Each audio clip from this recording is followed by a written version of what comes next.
Welcome to the Play It By Ear podcast.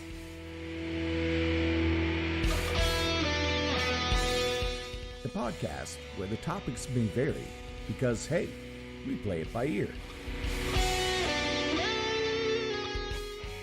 And now your hosts, Eric Fiskus, Brady Liming, and Todd Griffin.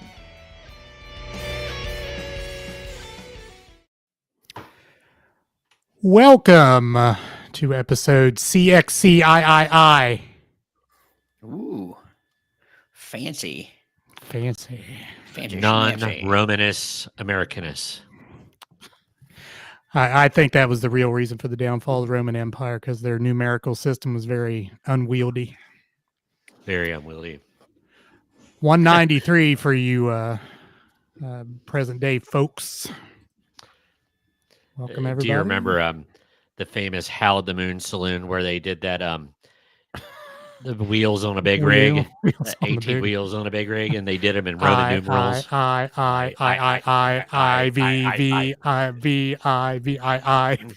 Yeah, That was. Hang on a minute. That was Bob and Tom, wasn't it? Well, I'm sure Howl at the Moon did a lot of Bob and Tom-isms. Yeah, I was gonna say I was never at Howl at the Moon, and I remember hearing that on Bob and Tom. So good times back in the day. Went to a Howl at the Moon in Pittsburgh last year. yeah. And I missed that place. Love me a good dueling piano bar. Is the one still there in Gangsters or whatever? I don't know. I drove past it the other day. I mean, it still shows Gangsters out on the marquee, but I don't know if it's actually open or not. Yeah, that's the last one I was never at Howl at the Moon. I was never old enough when y'all were going, but I've been to Gangsters. Like I said, I missed that place. Well, gentlemen, how goes it? It goes. It goes. Much better on this Monday night than I was on last Monday night. Yeah. You were preparing for a probe. Yes. Preparing for a probe. It was preposterous. I was keeping with the alliteration, but not to bore you guys with the details, but I had my welcome to 54 colonoscopy. So let's just say that I think I enjoyed ACT prep better than colonoscopy prep. And that's saying a lot. Oh, yes. I've not had the pleasure yet. We should have all done the prep. We should have all done the prep live on the air of the Facebook podcast episode. That would have got us banned in 15 countries, I'm thinking. See who could tough it out the longest. So we would have had to do our podcast from on the throne, correct? Yes. Oh man. Yes. Yes, the historian speaks. I spent plenty of time in the Chamber of Commerce. Nicely done. So welcome to our. Go ahead. Go ahead. I didn't mean to talk over somebody. No, I was just going to say we probably should address the live episode that we had to cancel. Although we made the right decision. We did. You know, it's always tricky, and we talked it out the day before. We talked it out the morning of. Got up into the midday, and not only did the forecast it didn't go in our. It wasn't looking like it was heading in our to our favor. It actually started getting a little. I don't say worse, but the percentages started to go up a little bit, and we really started looking at the forecast or the radar itself. Is when we're like, we better not chance it. I think we made the right choice. I mean, I don't think the whole thing would have been a wash, but it could have been very ugly early on, and it could have been. And to keep with the theme previously, it was just dumping rain. It was just it was just coming down in buckets, and that would not have been fun to try to cover up the electronics. No, not at all. But the good news is we've rescheduled. August 24th is our new rescheduled date. Same place, Sons of Toils Brewing, and same time, 5 o'clock. So put that into your calendars. If you have not looked at the event on Facebook yet, it's still there. Just change the date on it. if you want to go ahead and what's it called? Like that event? Do you like it? Is that what puts you, or say you're interested? I guess say you're Say interested. you're That's what it interested. is. Say you're coming. Interested or going? Yeah. Yeah, preferably say you going. love I us. mean, see a lot of people, but if you're at least interested, you get the messages attached to that event. So please look that up, and I hope to see a lot of you there. All right, Yes. welcome to the people in the audience. Let's see, Savannah's with us. Hello, Savannah. Hello, Savannah. Well, Again, the historian. Speaking of the Chamber of Commerce, Jennifer, Prep and Probe. Gotta love it. How did that end up, Brady? All good? Oh, well, yeah. It's like, what do you mean? How did it end up? I don't want to tell you how it ended up, but no, yeah, everything was all clear. Everything was all clear. All good. All good. All right, Gary's with us as well. Hello, Gary. Gary. Miss Wilson. Cameron. All right, so we got a good Miss audience here tonight. Wilson. So Todd's going to start us out with the topic. I have a topic as well. I will not be the game master tonight. I'll actually run a topic. But first, search us out. Play it by your podcast on Facebook, X, and Instagrams. Like and follow. We're close to 1,000 followers. Have we done a follower update at this point? Someone check can real look quick, right see now. where we are. Get us over the line, folks. Get us over the line. I'll check in right now. Although it may give you about 3 different numbers, as it tends to We do. We are at 975. So 25 away. Need 25 more followers. Get that 1K. Love to get that 1K before the live. I'm going to get one right now. Because so we could say the podcast with now if we could get 1,001, then we could say we could have over 1,000 followers. Yes.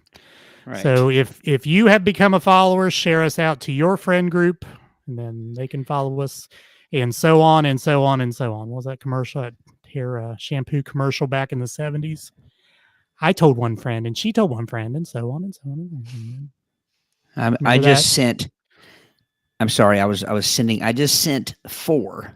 That's about all I have that I haven't sent yet. Just shake that tree again. Well, help us out. Maybe by next week we can get there. Mr. Barney, what's up? Mr. Barney. Did you guys see Miss Wilson's in the house too? I did mention that. All right. So again, Todd will have his topic first. I'll do the second topic. Todd.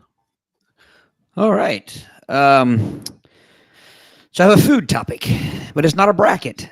It's not a bracket. I realized I had been so busy doing brackets and things like that with my topics that I hadn't done a list in a while. Brady has kind of been the list guy lately. So I'm gonna be a list guy tonight. And I wanted to find something here as I was looking that was pretty recent, and this was published July 6, 2025, so it's rather recent. The title of this is 12 Ridiculous Food Trends That Need to Go Away. And everybody, I think, understands the dynamic here. It goes in order of, what do you want to call it, willingness to try foods and things like that. It goes me, most willing, Eric. What do you want to call it, Eric? What's a good word? I'm middle of the road between you two. Right. And Brady is, Brady eats like a 3-year-old. Chicken nuggets and macaroni and cheese. And high C boxes. I take that back. Brady likes his Indian food. He likes his what else? Thai Brady? food. Thai food. Yeah, he likes lots of things, but I just don't like condiments. Yeah. No, there's more than that. You don't like condiments, casseroles. I like some casseroles. Seafood. Yeah. Pickles. Yeah. I used to eat seafood. We've talked about this. It's just like once you hurl it up at 700 PSI, you're a little bit reluctant to go back to it. Like me and Big All right, Macs. so the first thing on this list. Now, I will say, as usual, I didn't prepare for this. Like we don't typically prepare much. We don't do much homework. We want it to be organic and off the top of our heads. I did skim through, and the good thing about this list is I think there's there's a lot this isn't in our wheelhouse. So I think we'll have a lot to say about this. The first thing is mashed potato chips. Now I will say that's not a trend that has made its way around here. Mashed potato chips. I don't think I'm familiar. It says turning perfectly good potatoes into crispy snacks at home sounds clever until you actually try it. The results are usually soggy, greasy disasters that taste nothing like real chips. And basically it's talking about the reason why is because most home cooks lack the proper equipment to achieve the right texture. I think what they're talking about is the outside. I mean, obviously a French fry, the inside is not the same texture as the outside, but it's not exactly mashed potato texture either. Is that kind of what you're getting from that? I think you can probably, not that I've tried this, but you probably could make a good homemade potato chip in an air fryer, couldn't you? Oh yeah, you can make homemade potato. Is that what you're getting at here? No, these aren't potato chips. These are like picture a French fry, but the inside is like mashed potatoes and the outside is crispy. Oh, okay. So it's more of a fry. Yeah, it's more of a fry than a chip. The title mashed potato chips is a little bit misleading. So it's a deep fried mashed potato tube. Right, exactly. It's a cylinder. Thank you. A cylindrical. Yeah. So we're talking chips in the British version of chips. Basically. Right. There we go. Yeah. Okay. Got it. Right. It looks like they have a dipping sauce. They have two dipping sauces. One looks like your good old fashioned catsup, and the other one looks to be a ranch sauce. Why no gravies? That's a good point. Some brown like gravies, poutine kind of thing. Yeah. But I think, at what point? That's a fine line. I think I told you guys I used to love when Fry Daddies first came about. And make mozzarella sticks and Fry Daddies, and I was always amazed by if you left the mozzarella stick in there too long and you took it out of the Fry Daddy, it was hollow. There was no cheese in it. There wouldn't even be a hole in the crust, but somehow the cheese would be gone. At what point? It's a fine line, I think, between a mashed potato fry and just a regular fry. Like, at what point does it become just a French fry? Okay, as strange as it sounds, I think the crinkle cut probably comes the closest to having the internal consistency of a mashed potato. But that's I don't know because okay, here comes my weird rant. I gotta go there a little bit, but nothing grosses me out than to eat a French fry. Then when you bite into it, it's too terse. It's not done, and it's room to it's like raw, So I'm kind of wondering if a mashed potato chip or mashed potato fry would it be too? I'm trying to wrap my head around this. In my head, it should work, but I don't know if it would be confusing to the tongue. Okay, so here's the ultimate question. When you hold up a fry, should it stand on its own, or is it okay to be floppy? Oh, it can have some flop. It can have. It depends on the type of fry. Yeah, you don't want like a McDonald's fry to have a flop. No, but like, a Red Robin fry can have a little flop, right? Or like a fair fry, in a curly fry, you definitely want to have some flop. You don't want that to stick straight up. Yeah. Now there's nothing worse than because like a McDonald's fry, if it's got some flop, if it leaves a snail trail, that's not good either. If it's so floppy that it's got US running, that not good. If you could drag it across the plate, it's floppy and leaves a trail. No. Well, here's what I picture. You you guys remember banana snakes, right? Oh yeah. Yes. Okay. So take your fry. Okay. You take your French fry and you have if I take my French fry and I break it and I just break the tip of it off and I take my finger and I squeeze the innards out. Uh-huh. It's not going to come out very well. It's going to kind of flake up, break apart. It's going to smash the outer layer. But if I take one of these mashed potato fries, at least if I'm reading this right, the texture of this, I should be able to take my fry, break the tip off, and then just squeeze out Potato guts. mashed potato consistency. Yeah. Mm-hmm. Yeah. I could get on board. So would a mashed potato fry look more like a cheese stick, or would Well, it be? again, it looks like it's. Well, I tell you what it looks like. Have you had the Burger King mozzarella chicken fries? No, the mozzarella fries. Oh yes, I have. Yeah. I have. This looks to be similar in size to those. Yeah. I would try it. I see nothing wrong with this. Yeah, I don't either.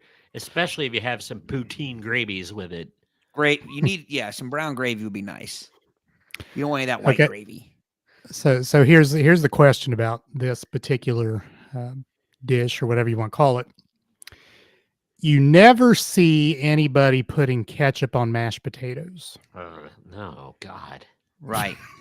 You're but right. That picture has ketchup. Right. It's because the fried part. You need the ketchup for the batter, for the crust. But the innards are mashed potatoes. Right. I think the best way to eat this, I'm going to be honest with you, is you have a little tiny bowl of brown gravy. You you snip the end off of the fry. You squeeze out the mashed potatoes into the brown gravy bowl. You get about 10 of them, and you squeeze them in there. Then you dip the shell in ketchup, and then you get a spoon and eat your mashed potatoes and gravy. Todd, I shouldn't have to disembowel my food. I shouldn't have to do that. You're like the chupacabra of the fry world. What if it means you get two separate foods, though? I would agree if you were only, but you're getting two for the price of one there. Why don't I just have a plate of mashed potatoes and I don't have to go through that whole nonsense? Because then you don't have fries. That well, you missed the whole 2 for 1. Got some mashed potatoes and got some fries on the same plate. There you go. Now you're right. Actual fries. That these mashed potato fry things. And Eric, you know what you could do? You take your fry, you dip it in mashed potatoes, then you go into the gravy. No. That's good eating. No gravies on my plate. Todd has just pivoted from pie skinner to fry skinner. So historian says, I think it's a mental thing because they're shaped like fries and presented that way. People automatically assume ketchup is the required condiment for them. Yeah. Fair point. Gary agrees with gravies over ketchup. Hello, Mom.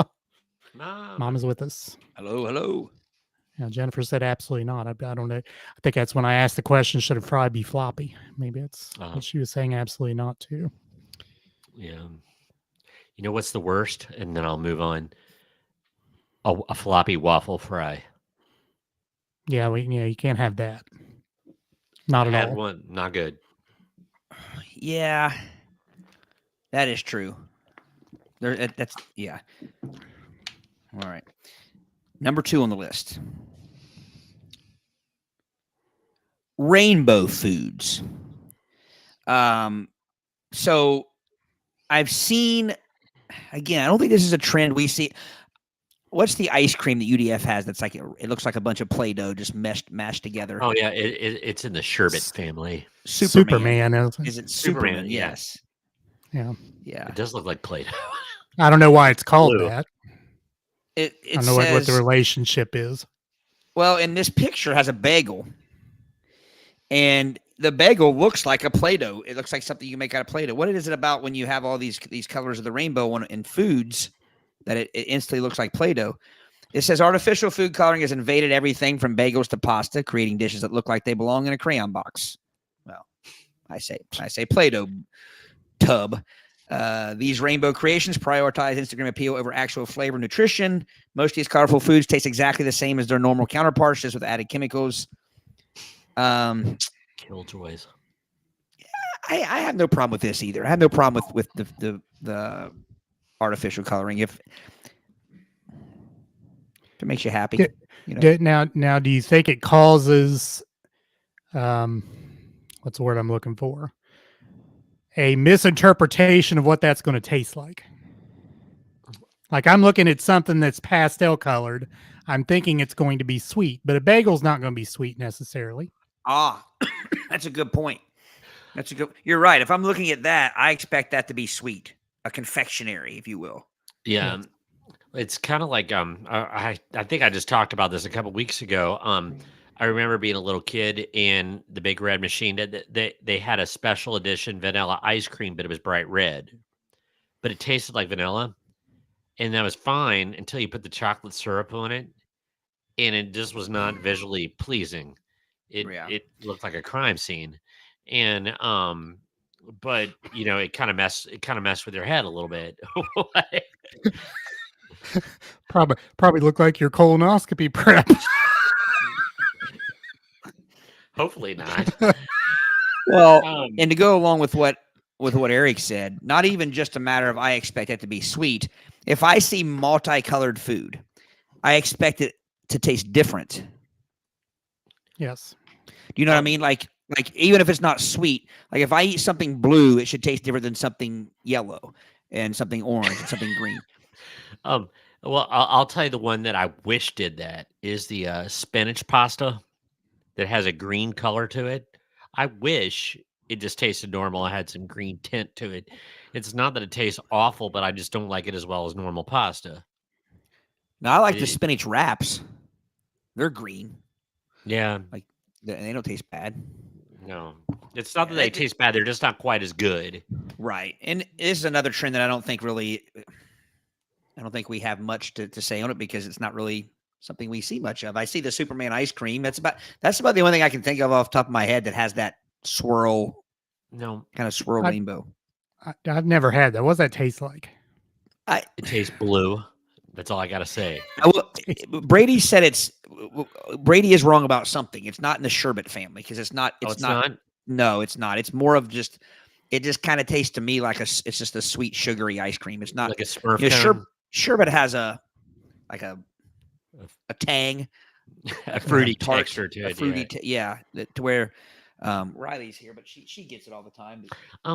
Now is Superman ice cream the one I remember? It's all blue with some red strawberry color, so it's blue and red like Superman's. There's some yellow outfit. in it too. You don't have to get on camera. We have a question for you. Right? No, the diamond. The S is red. What is Superman ice cream? But it's got a yellow relief in it. It's. I have a fan of Superman ice cream here. What does it taste like? Sherbet. Oh, now you just proved me a liar. Good job, Riley. It tastes like sherbet. I think it tastes like sherbet when I get it from UDF. Okay, you can go on. You're no help here. Yeah, not my child. She doesn't know what she's talking about. I don't taste sherbet. To me, sherbet's not overly sweet. Sherbet is more of a. I don't know. Again, it's like a sharp. I know what you mean. I've had that artificial sherbet before, though.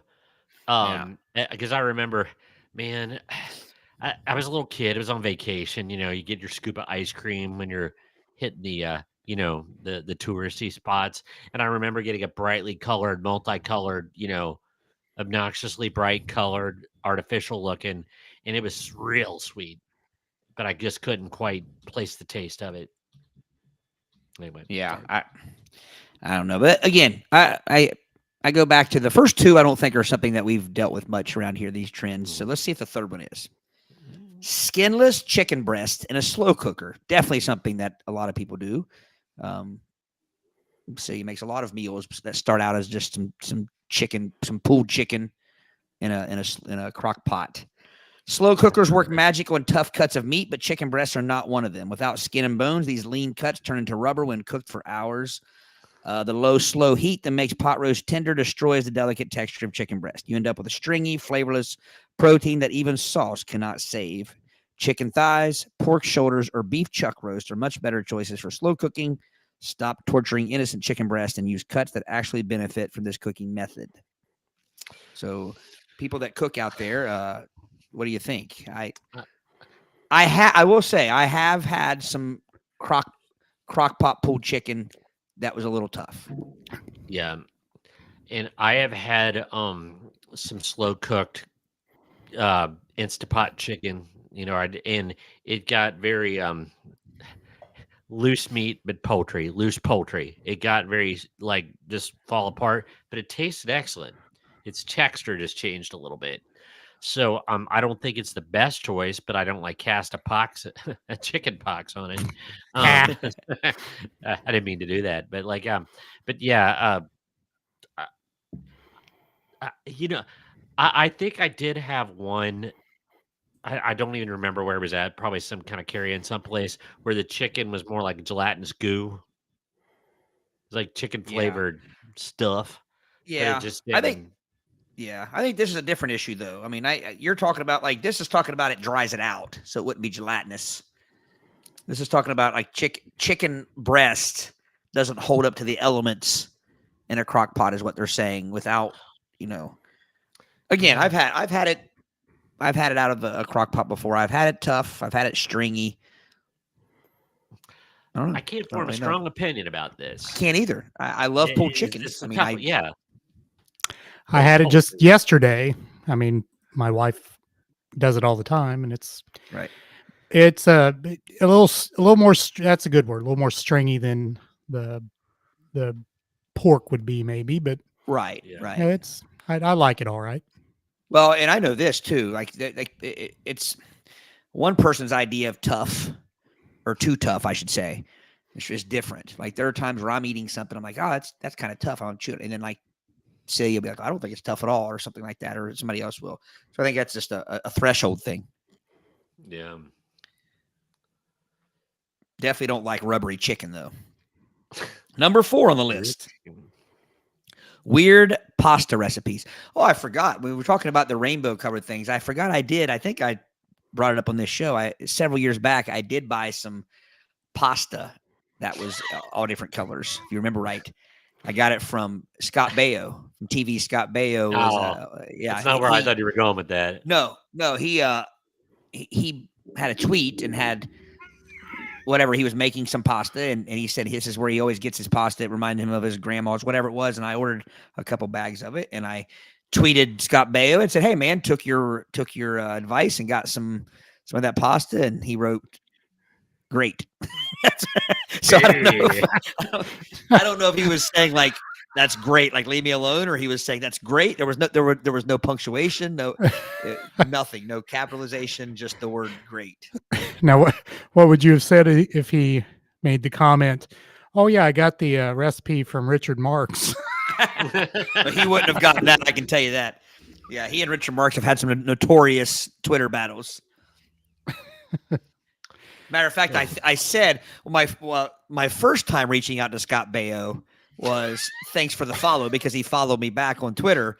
I said, thanks for the follow. I'm sorry you got to put up with so many idiots on Twitter. And he didn't respond at all. And like 4 months later, I got the pasta, sent him another message. I thought, why not? I'll try again. And he did respond to that one. So.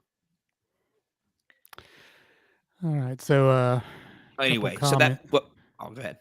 Okay. Superman ice cream. Karen, you're correct. I was kind of looking up Superman ice cream, and my question that I posed to the Google machine was, what does Superman ice cream taste like? So basically it says there's no single universally agreed upon flavor profile for this unique ice cream. So the UDF Superman may taste different than I don't know who else has Superman, but Karen does say it's popular up north, and it did come from Michigan. So she's correct about that. Let's see. Did you have a crush on Joni? You're talking about Chachi. Me? No. Well, I don't know. Maybe I was just posed to the group. I don't know. Joni was all right.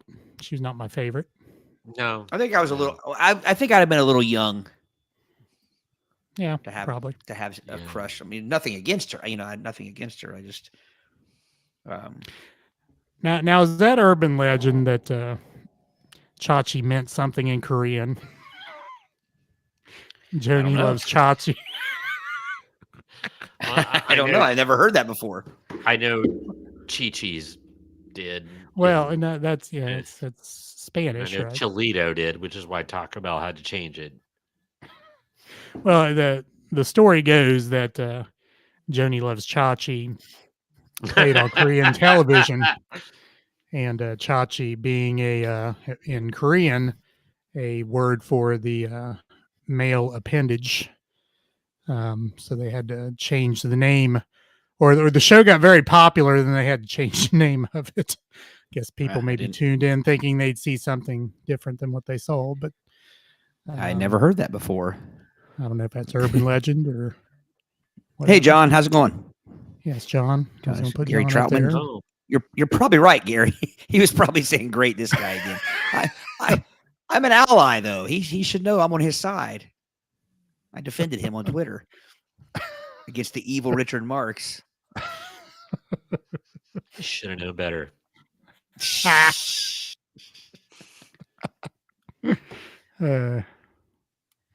All right, so this next one, the reason I thought of the pasta is because this one, number 4, is weird pasta recipes. And it says, pasta has become the victim of countless bizarre combinations that would make Italian grandmothers weep. From breakfast cereal toppings to candy-covered noodles, these recipes ignore centuries of culinary wisdom. Good pasta dishes rely on balance and harmony between ingredients. Throwing random sweet and savory items together creates confusion, not cuisine. Traditional pasta recipes exist because they work beautifully together. Before adding gummy bears to your spaghetti, remember that some food combinations should remain separate for good reasons. Now, I will say this. This is the first one I think I really agree to. Like, I've never done it, but I do know people put sweets in their pasta. And that's just gross. Yeah, Like, going. I mean, I'm not sure if I heard of sweets in the pasta. Like, Yeah. what do they put in the pasta? Well, and again, I don't think it's a big thing around these parts, but I have seen on social media and stuff. I've seen bowls of pasta with like candy, gummies, different things like that in it. The picture here is actually I don't know if it's just for show, but it's pudding on the pasta well, with cheese on Ew. top I guess of it. that sounds Ew. foul, but unless somebody's taking the pasta as like kind of a bread, so it's no different than like peanut butter or it's- chocolate on a bread. But I disagree highly. I don't like chocolate on bread. Although Like, well, if you toast Nutella, it, I put some Nutella on it. Yeah, Yeah. but not just. Isn't that weird how bread? So bread and toast, to me, it completely crosses over into a whole new realm of foods. There are things I will eat on bread that on toast that I won't eat on bread. and then after it Nutella goes, being one of them. well, after it progresses past toast, it becomes that Melba toast thing, which is like a shingle that's been left out in the Death Valley heat for 5 years. And it's an Yeah. unedible briquette of bread. I mean, take a roll. I'll take a roll. I'll put honey on it. I would never just take a piece of sliced bread from a loaf and put honey on it. Would you guys? I was afraid this was going to go with just some like unique, like what I had for dinner the other night, like the brisket on mac and cheese. I don't know if that's considered a pasta. I guess that macaroni is technically a pasta. I thought it was going to go with like some new updated, like Korean barbecue pasta or jerk chicken pasta, something like the place we eat out at Panama City has Rasta pasta, where it's like Caribbean jerk chicken and that kind of on a pasta. But Yeah. I was going to have to get angry. But yeah, I don't the sweet stuff like jelly and things like that. I guess there's some Chinese noodles that have some sweet sauce on them, isn't there? Sweet Well, sour yeah, sauce. yeah. I mean, Well, that's I sweet. mean- So I guess it's not out of the. I guess it's the texture of it. Again, I don't want like Pez. I don't want like candy Pez on top of my noodles. I don't want gummies on top of. I don't want anything that would be Pez candy in my noodles. But yeah, I agree. The sweet flavor of it, Eric, is probably not too far out there. Yeah. It's a texture thing. So, Josh, uncrossable Nutella. What is uncrossable Nutella? I'm betting he means uncrustable. Okay. And those are good. Those are Which I good. made it. Big fans of Uncrustables in my house. The Kroger brand Uncrustable might be superior to the Muckerth. Really? It's Muckerth? I don't know what it is. I had some. We went to the Golden Lamb last night and had some rolls with some apple butter, but I don't think I put apple butter on just a slice of white bread. Hmm. But you would put it on a biscuit, I'd put it on a biscuit. I'd put it on a roll. I'd put it on toast. but just not bread. Not just a slice of white bread. What about a good Or- fresh ciabatta loaf or a baguette from the boulangerie? Maybe. You know, apple butter is one of those things. I mentioned this last night.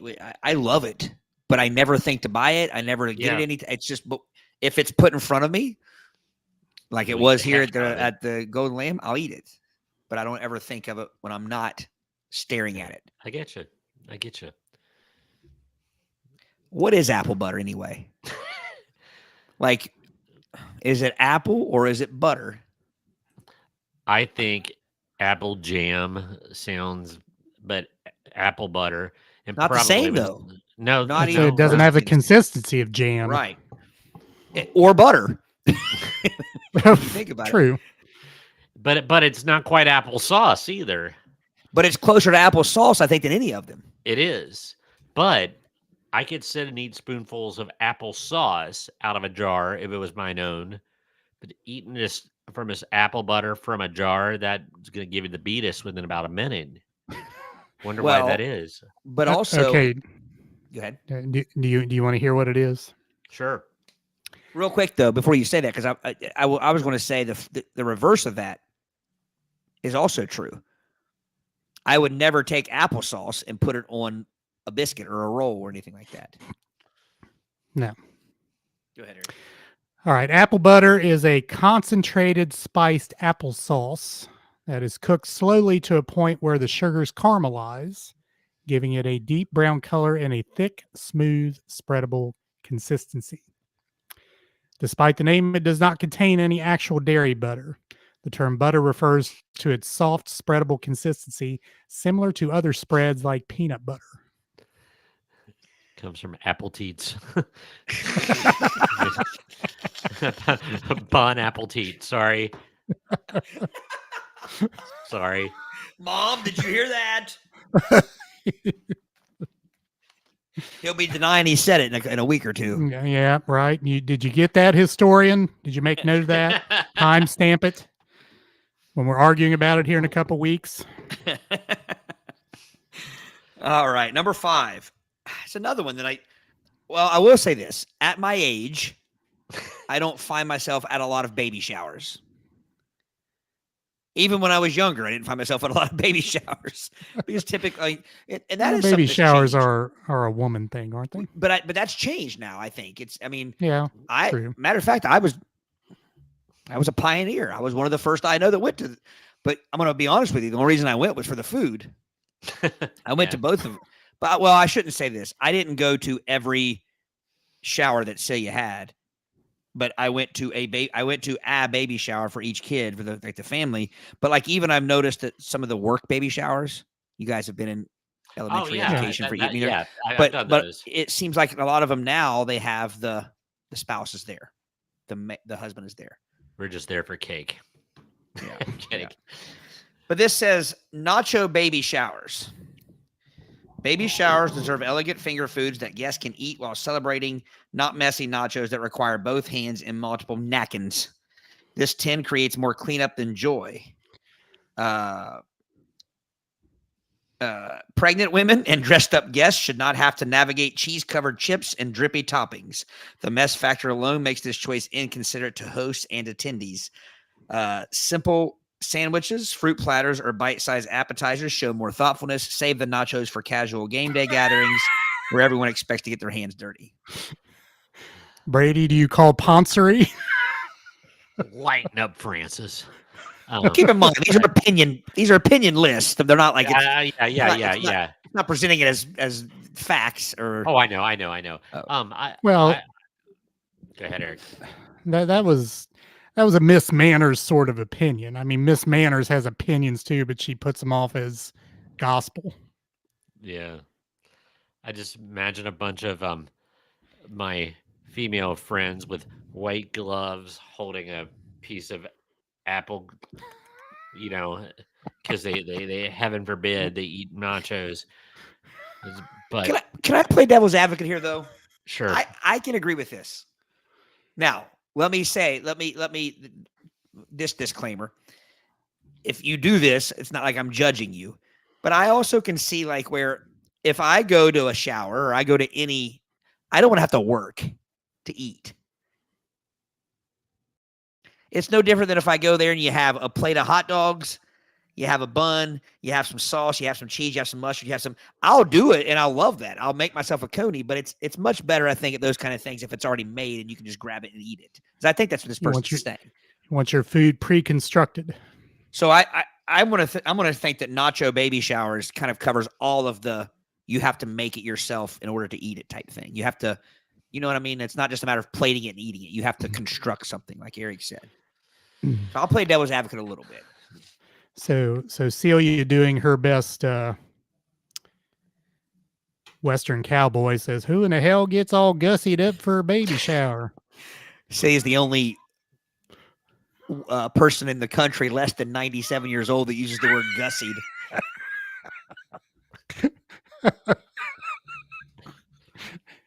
It is a word that should be brought back. Yes. Nobody's gussied up like a hussy. I didn't sway you at all there, Brady. Well, and you know, if I'm at a baby shower in the Hamptons, and everybody's in ice cream pants and linen trousers and things like that, okay. But you know, just your basic faculty baby shower, nacho me up.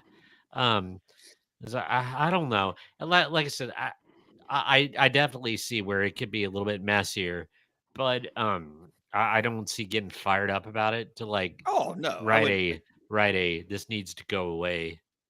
Especially if that expected mother likes her nachos, because that's who it's about. Well, that's true.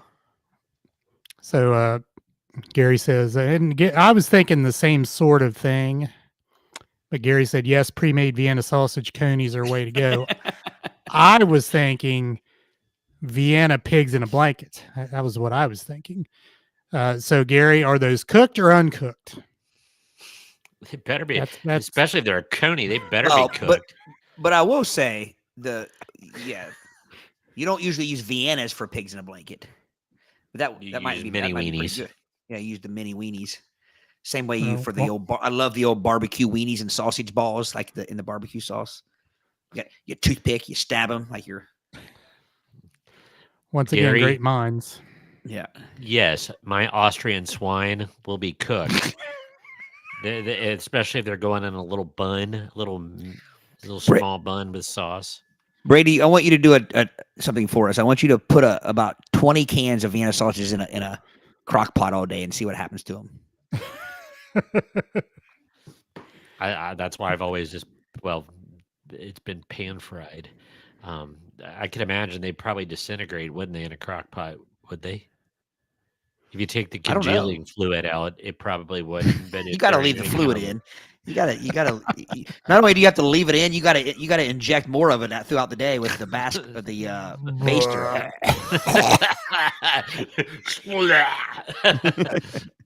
That's exactly the sound it would make. It's funny. It's funny. See his comment there. Weren't we just talking about Bridgerton the other night? No, we were talking about Downton Abbey. It's Downton Abbey. We were talking about that the other night. Is Bridgerton anywhere? Is that in the same realm it's in the same as sort of Abbey? family? Yeah. So just to read her comment, she said it's that all the young ladies now are having babies have grown up on Bridgerton and want to be fancy and pretentious. A bridal shower is one thing, but a baby shower, they put stuff in diapers to imitate poop, for goodness sake. That's a valid point. She screams that from her lawn. Yeah. With her fist clenched. Bridgerton. Don't you get all gussied up. What tarnation you gonna be eating in this shower? You gussied hussies. Yes. The word tarnation has to go with gussied. They're a definite pair.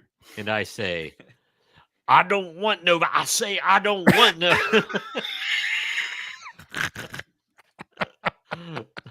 Speaking of which, what makes the best imitation poop in diapers at a baby shower? I don't Nutella. I don't know. Speaking of Nutella, well, no, baby poop's rarely that color. If only. Well, true. Mustard. Yeah.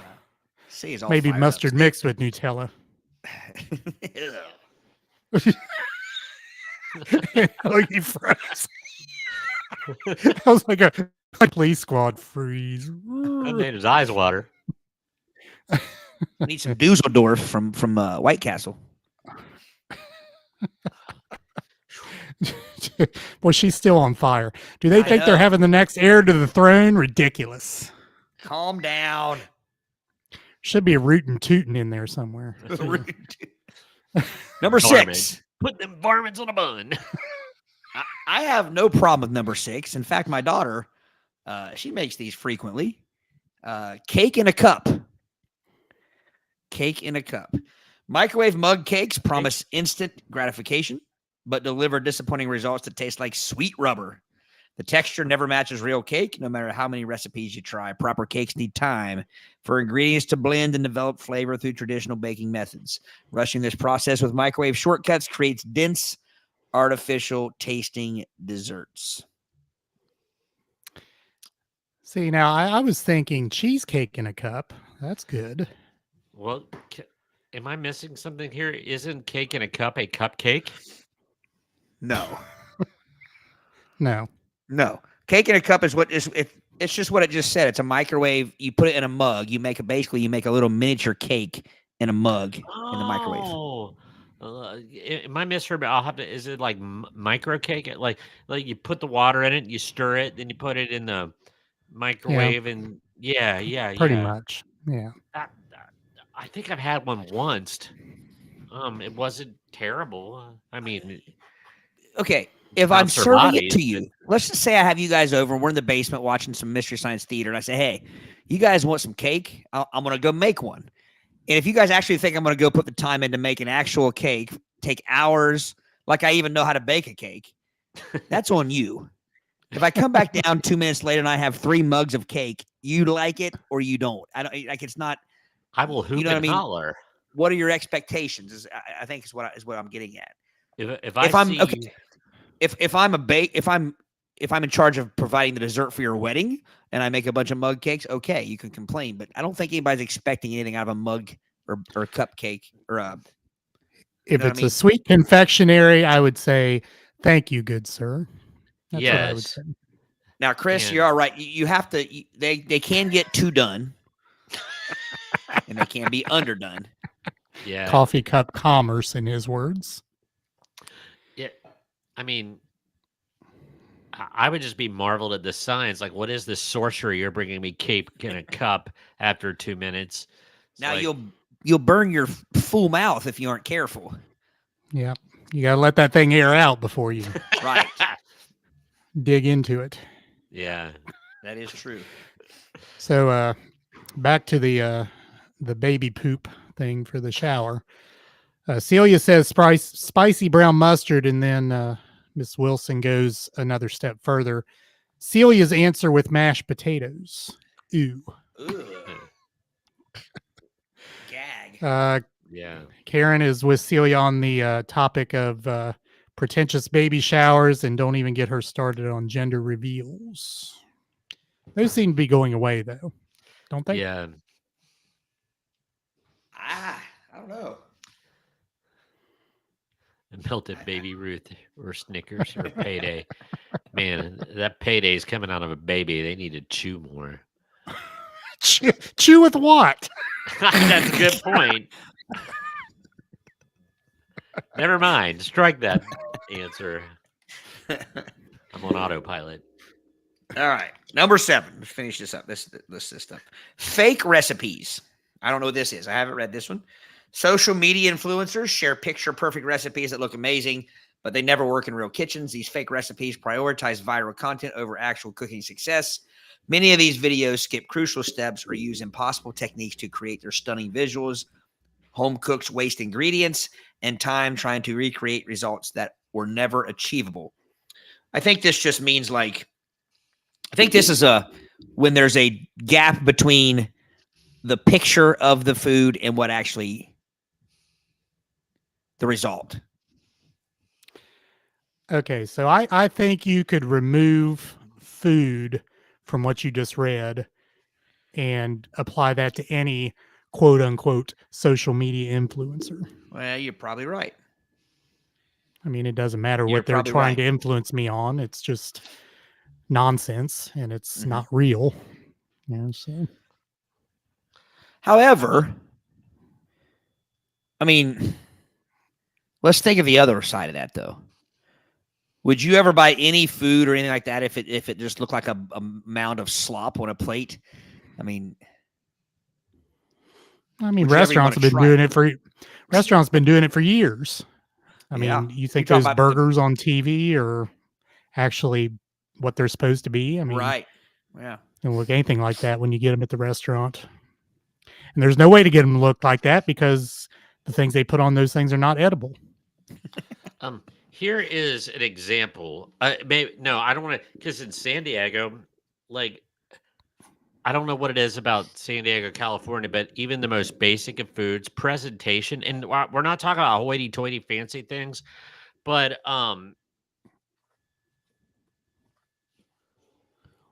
What is What is that? that? There's That was deviled a- eggs. oysters, actually.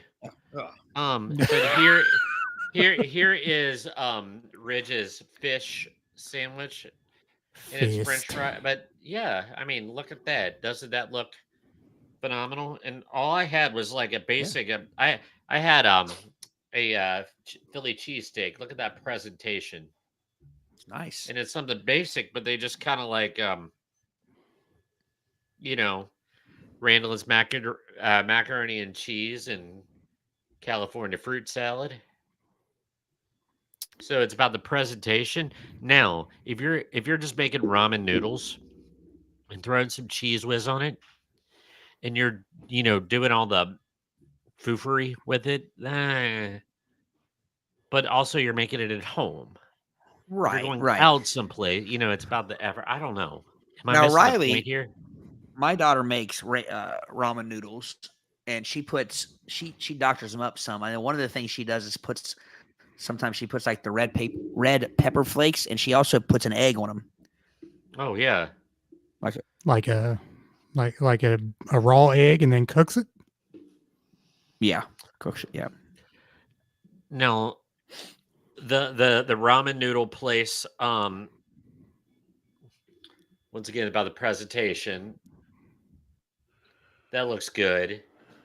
But it probably doesn't look like noodles. But this looked disgusting, and I still don't know what it is. Matt got pork belly. What even is that? They look like burnt cinnamon rolls. But it's some yeah. But I'm still not sure what pork belly is. But I couldn't look at it. I've had dishes with pork belly. One of our favorite Basically restaurants, a pig breast. Pig breast. Is that what it is? A teat, Brady. It's a Yeah. pig teat. Pig teat. Pig teat. Pig teat mignon. Very well done. But it did look like a burnt cinnamon roll. I don't know why it was all curly Q. It made me think it was something intestinal, like stuffed in a skin and wrapped in a spiral. Might have been another part of a pig if it was curly. So I've had pork belly. Cooper Salk used to have pork belly tostadas, and they were good. Interesting. But a couple comments up there. Ever been to a sprinkle? Yeah, do tell, Nikki. I want sprinkle, meaning like a baby baptism. Is that what we're talking about? That's what I think of when I think of a sprinkle. Yeah, that's kind of what I was thinking of too. Karen says her grandson's baby shower was outside in the rain. Does that count? Maybe.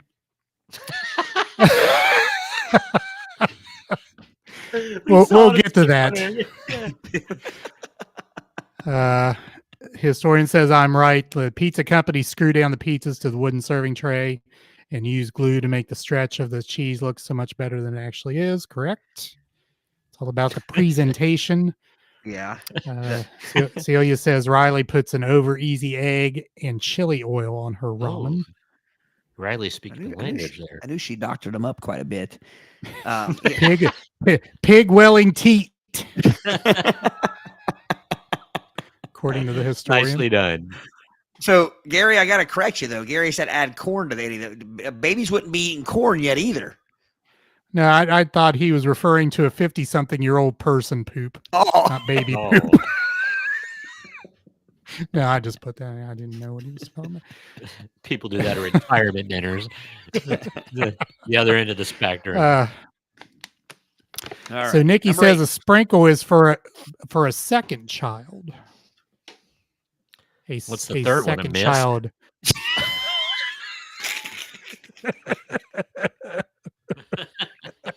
we're having a baby miss.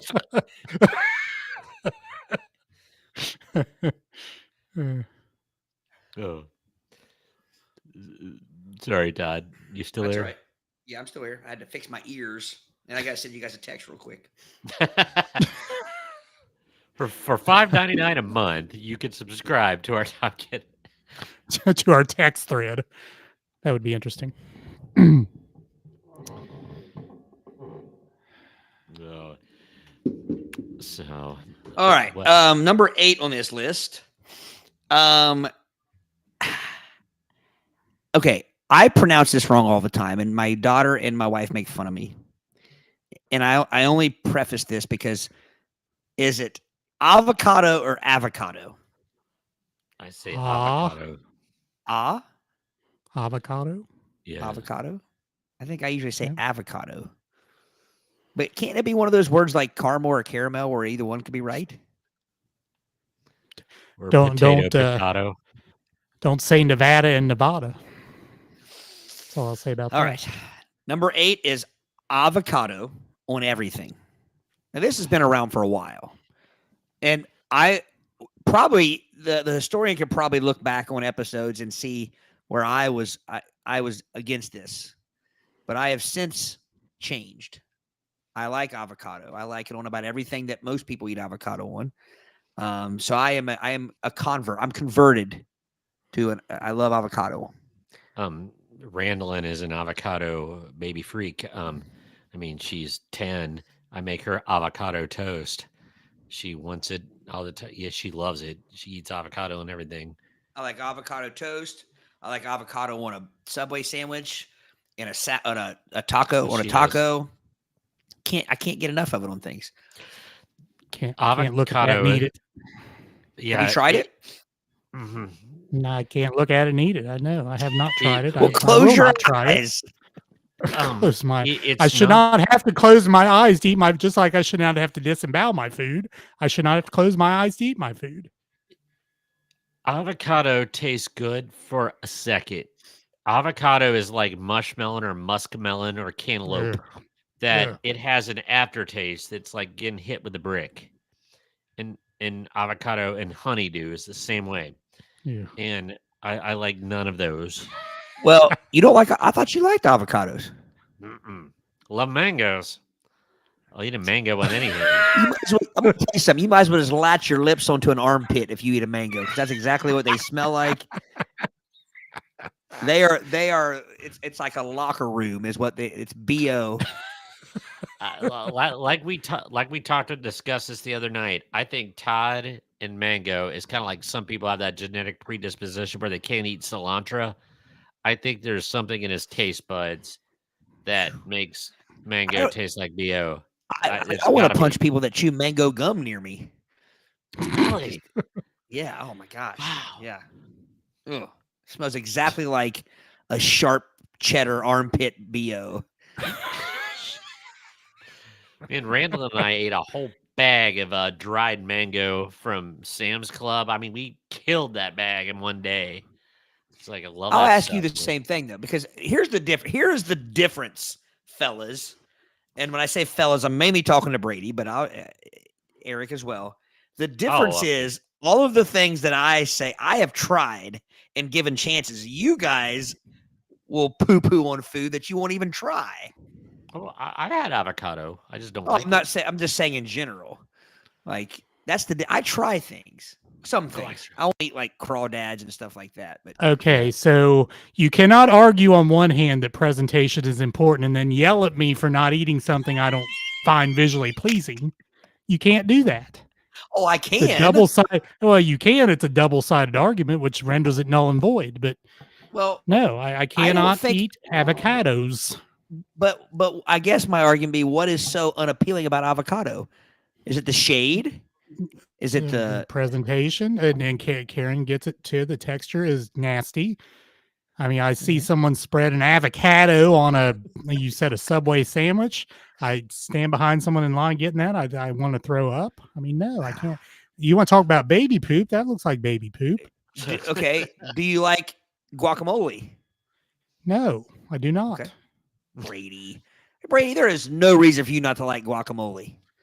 It's the same thing. Like it's not the seasoning or anything like that. It's the avocado aftertaste. Like I said, for a couple seconds it's fine, but then it just hits me. It's just like Yeah. that aftertaste.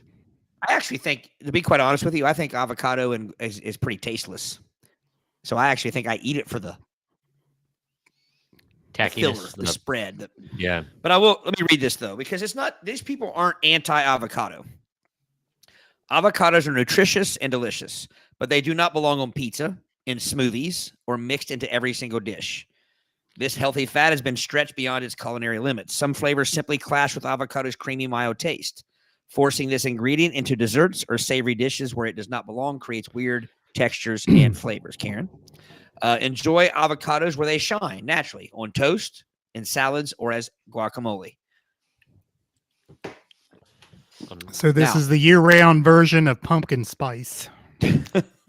Well, I mean, Randallin even has an avocado blanket and an avocado plushie. It's She become not a only lovable. loves It's a it, lovable fruit. it, it a you know, fruit? it is a very friendly looking fruit. It's Here, Got have her a try big this. old seed. Yeah, you don't want to mess with that thing. Be a good weapon. You hold that if you hold that in your hand and knock somebody in the jaw, you could fend them off pretty easily. stick a pit, avocado pit in their nose hole. So Brady, have her try this: toast, avocado, egg, sheet eggs, Yeah. and then everything bagel seasoning. Oh, she loves that too. That's good stuff. That's a good. That is a. That's one of those California breakfast items that she never been in her wheelhouse or on her, what do you call it, mindset. And then when, went out there and she loved it, just loved it to pieces. Seems as though our audience is not fans of the avocado. No. Chris says avanado. Jennifer says avasnado. I gotta text Historian you guys also something. says the Lance Armstrong of fruits, a superfood with one huge nut. I gotta text you guys. You probably know what I'm gonna text you. Todd, I know exactly what you're going to text me. Okay, I And just if you texted don't, guys. I'll be See disappointed. if you were right. Of course I am. All right, you got a couple more here. So I didn't realize that avocado was such a. I think since I used to be on your side, but I've converted to the other side. I think it's a. I think I'm wish I kind did of like it. rare. Because Now I've never heard of this one. I've never heard of this one, but number 9 on our list, charcoal ice cream. Ew. Now, I will say charcoal has gotten big. Toothpaste, soaps, shampoos, but like grooming products or whatever. It's a cleansing agent. Why would I want it in my ice cream? Well, Right.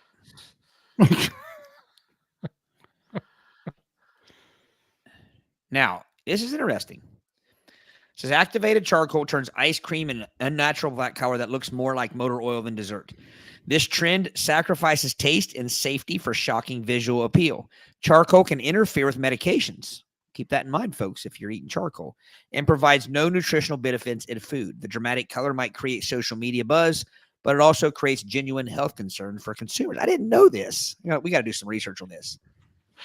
so what does charcoal, is it just like charcoal dust, like the briquettes that you put in your grill and they just kind of shave them down into a powder and put it in ice cream? Oh, and what does activated charcoal mean as opposed to just deactivated charcoal or Eric, you got inactive? that or do you need me to look that up? Yeah, I got it. Okay. It's big in toothpaste, or at least it was there for a while. Yeah. I mean, it's carbon. I don't.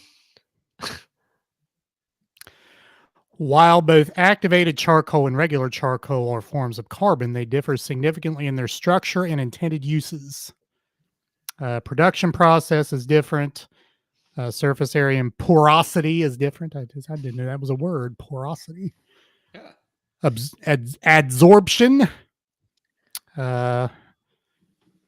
Activated charcoals enhance porosity, allows it to effectively absorb various substances. Activated charcoal utilized in medical settings to treat poisonings and drug overdoses. I know they made underwear with charcoal in them, and it was supposed to like filter out your flatulence. I'm being totally serious. They were activated carbon draws. I'm serious. I know you are. Well, the good thing is if you're at a cookout and you're in a bind and they run out of some charcoal briquettes, you can just wad up your underwear and throw them on the old grill.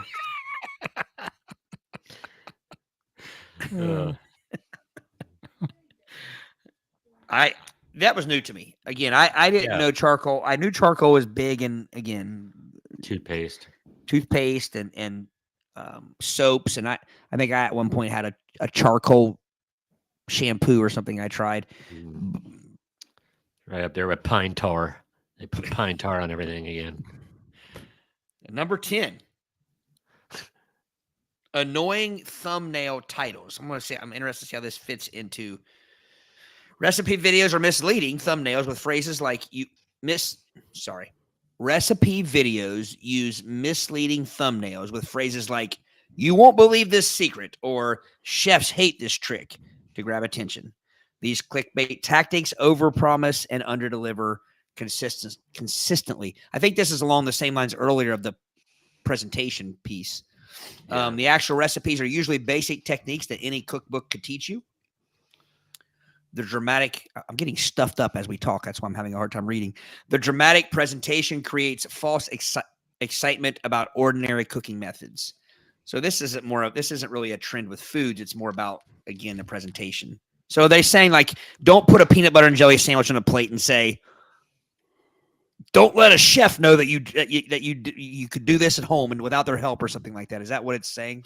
I think with so. a sprig of parsley. Yeah. I don't know if my cousin Lindsay's watching. It's kind of like that.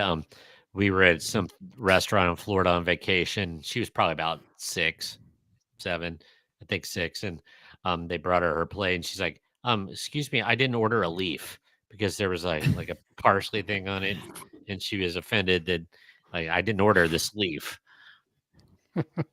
This, I might actually, as I'm at the bottom of this, I might have to save this for a future list because it has there's a link to a list here of 10 restaurant chains that serve the absolute best onion rings. That might be a fun topic some night.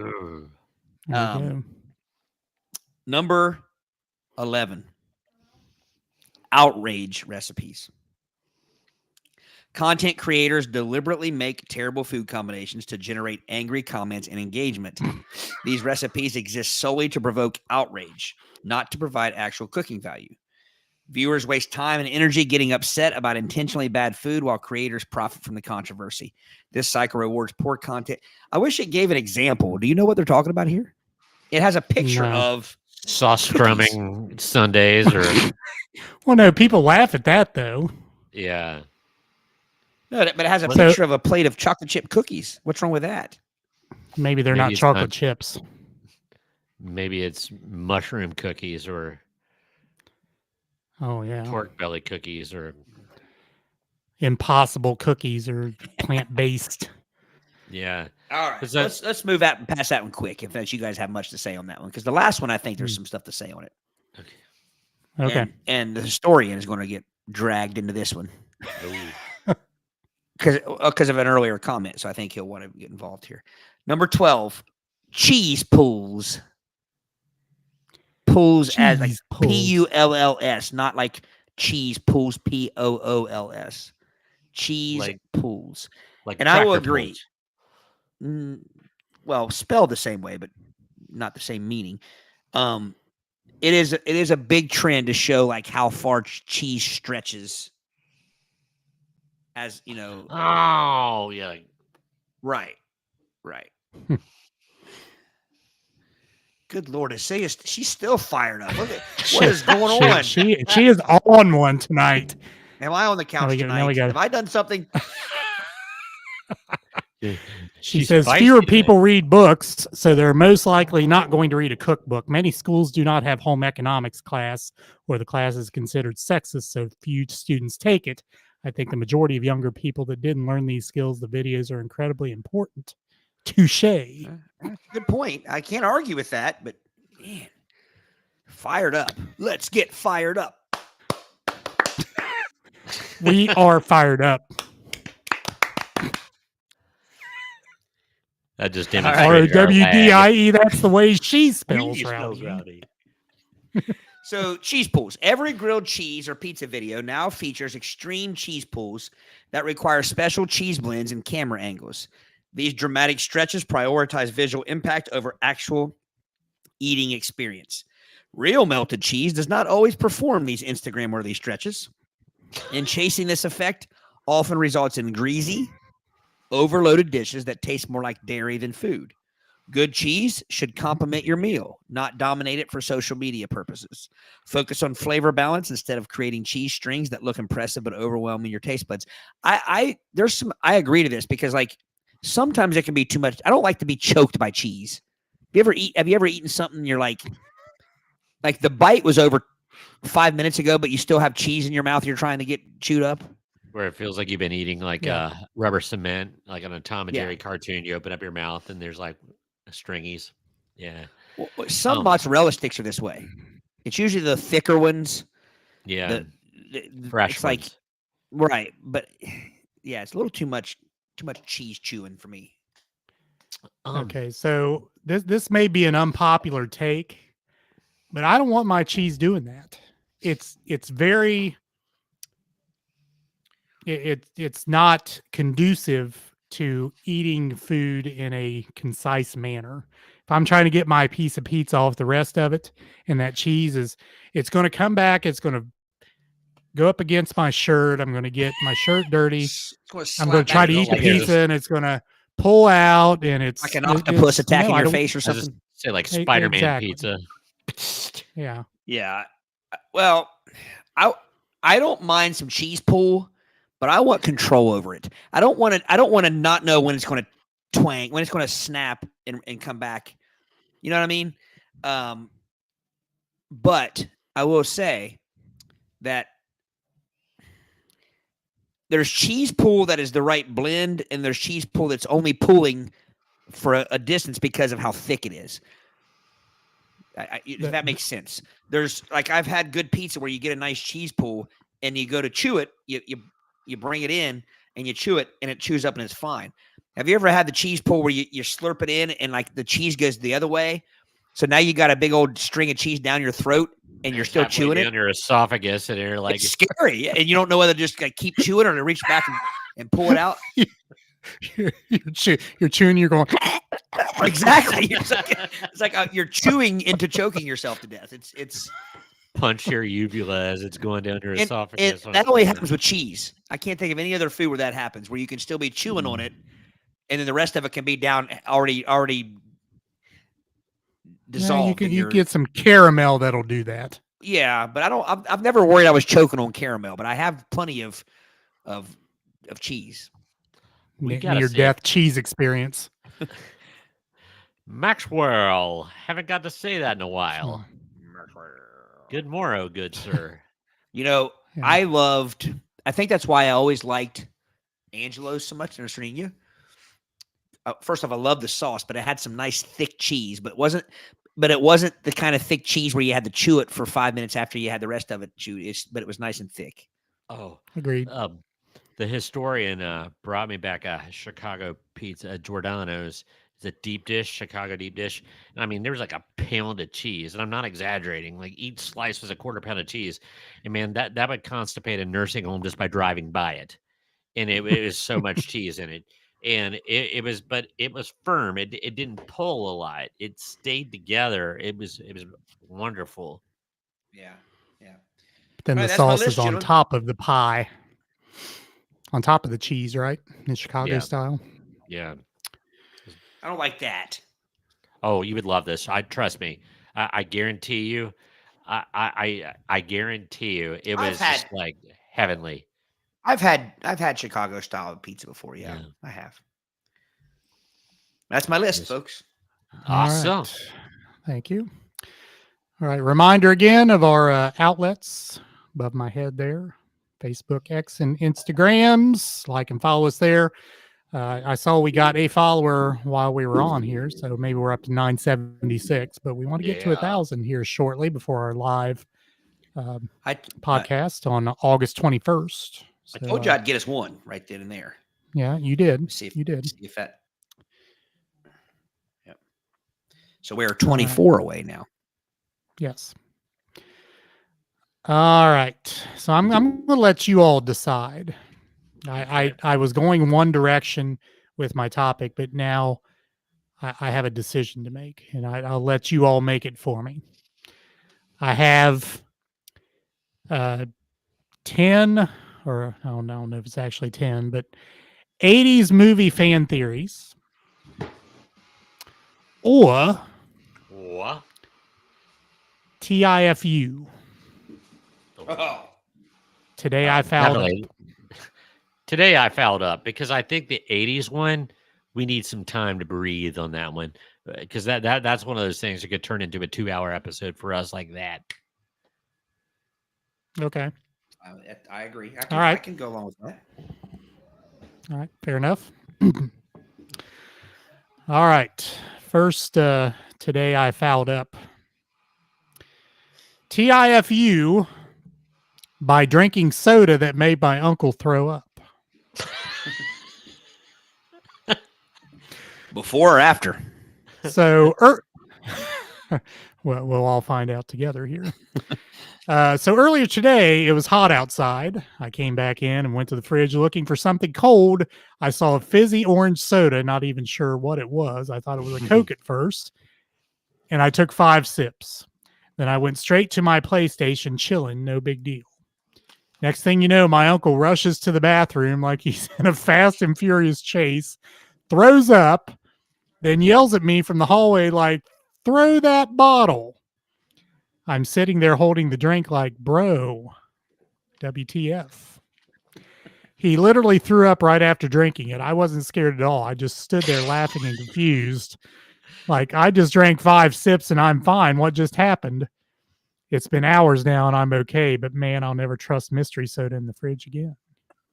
So it sounds like,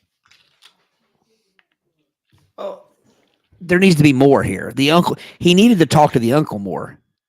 Yes. Because did the uncle throw up because was it like it just tasted bad, so bad that instantly made him throw up? Was he already sick? Was it a throw up that he get choked, like strangled when he was drinking it and throw up? Was it Yeah, tainted? was it a Big Mac situation where he had drank orange pop many times before, but this particular time got him? Right. I don't know. Oh, man. I mean, if somebody said they're hurling their guts out and saying, "I just drank that, don't do it," I don't think I'm going to play digestive roulette with that. I think I'm going to, Although it sounds like he didn't mess up because it didn't bother him. Correct. He There's thought it was no funny, other- of course. there's no update to this story. No, that's it. Well, I'm like Todd. I need something else there. yeah. Well, okay. Well, we'll Celia, move on the to the next. colonoscopy drink doesn't make you throw up. Trust me. It goes Makes out you the throw other end. out. Makes you throw out. Well, I think it's one of these. And when you get into these Reddit subthreads and stuff, you're at the mercy of the poster, obviously. So I also take it as the uncle was concerned for him. Yeah. You know, like the uncle got sick. He looks over, he sees his nephew drinking it, and he's thinking, which to be honest with you, Eric, there's probably some answers there that we could dig and find. First off, if his uncle threw up and he has an idea of why he threw up, maybe that's why he wanted his nephew to spit it out and not drink it. Correct. Or if he doesn't know why he threw up, and maybe he's thinking, hey, there could be something tainted about this pop or something like that. Do you think it was a 2-liter bottle? I'm just wondering what vessel. Well, yeah, because like, why is he just grabbing a random bottle? You know, now if it's something that somebody's poured in the glass and he's just finishing it up, that's okay. But if he just got somebody's like 16-ounce screw top and starts chugging it back, like Booger and Revenge of the Nerds, then no, it's not okay. Well, and also, how old is this person? I'm guessing if he went in and played his Xbox, he's probably not too old. Yeah, that's what I'm thinking. Yeah, see ya. You have drink, and then now you love moonshine, see ya. Well, we do have a theory here. No, go ahead. I was going to say, not the kind that like she was talking about drinking moonshine accidentally one time. Fire water. Anybody that had moonshine, it was always in a jar in the refrigerator. So see, you should have known. You should have known that it was a jar of. Nobody puts water in a jar. Good old jug of corn squeezins. Now, yeah, as fired up as she's been tonight, I'm afraid to poke the bear, but I'm just going to have to say, you should have. Nobody puts water in a jar and just puts it in the fridge. As Richard Marx once said, should have known better. So Karen has a theory. Was it the orange drink they have pregnant women drink to test for diabetes? I've never heard of that. Does it have Wilford Brimley on the label? What's it called? A Wilford Brimley brand. Something challenge. It's challenge. Sounds much more interesting than it actually is, I think. But a could have been hummingbird challenge. Yeah, could have been that too. Didn't affect the kid. Maybe he's just used to eating or drinking sugary stuff. But. Yeah. Well, let's be honest though. A kid typically has a lot more. They're a lot more. What I want to say, like they can usually take a little more than us older people when it comes to their gut. Yeah. True. The Hubba Bubba soda got me as a kid. It looked glorious in the. It looked nasty. Great in the cooler at Katie's Delicatessen in Sardinia. I cracked that sucker open, but gagged instantly. I have what I don't have an idea about that stuff. How did it not have the viscosity of like maple syrup? The way it tasted. Maple syrup. You know, anytime we say that, there's only about 7 people on the planet Earth that know what we're talking about, and it's never not funny to all of them. Say that's an interesting comment there, because was that common? Do you guys remember like anybody in your family doing that, keeping water in mason jars to take to work or anything? Not in a mason jar. No. That's what I mean. Yeah. But now that I'm thinking back, what would have people taken water to work in? I mean, I remember my dad taking coffee in like a thermos, but not water. They didn't have water bottles yet, so I don't know what. I guess maybe people did. I don't think they drank water back then. It still gave you the dysentery. Like the Oregon Trail. Well, and I guess it also depends on where they worked. I mean, I can hear her dad was a carpenter, built houses and stuff, so he wouldn't have water fountains and stuff around. But still, you should have smelled it, see ya. Well, moonshine doesn't have a smell, does it? Yeah, it does, doesn't it? Oh, yeah. It's corn liquor. It smells like corn squeezins. Corn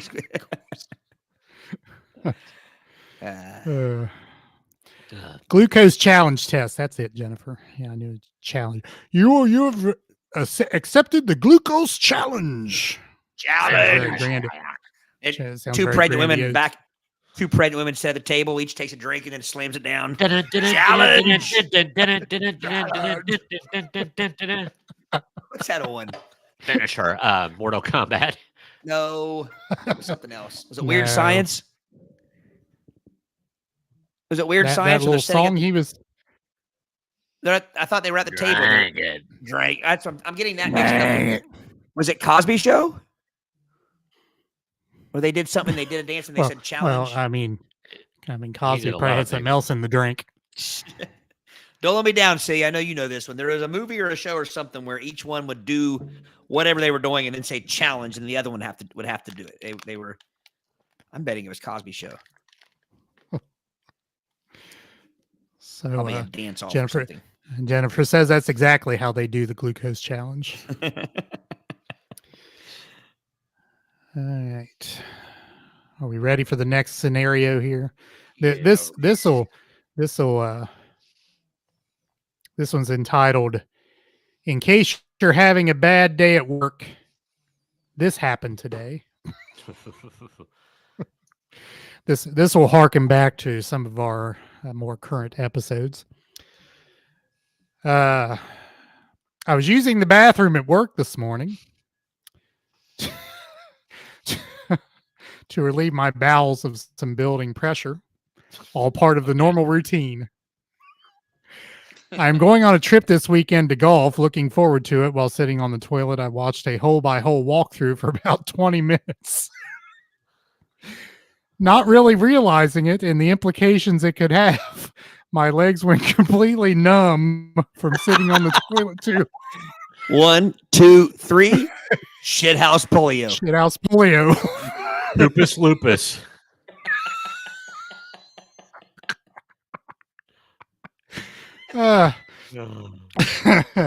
I stood up and bent over to wipe and fell headfirst through the stall door, enough force that it became unlatched and onto the ground.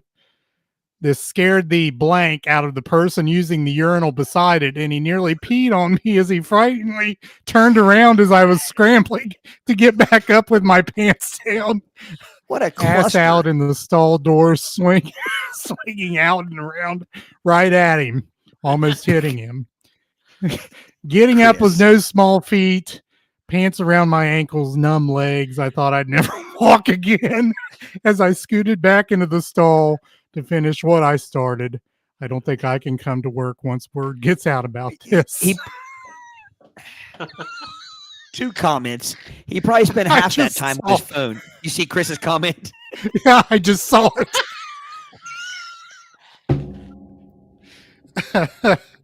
Oh.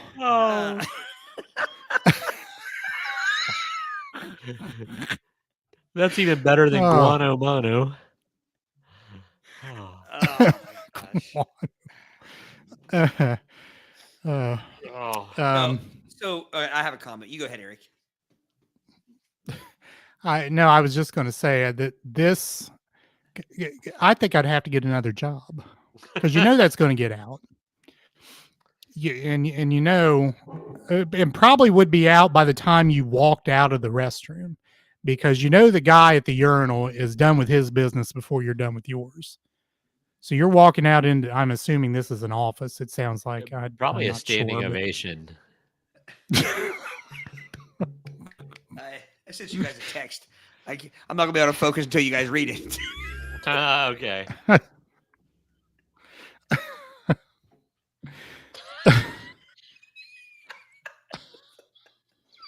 Oh.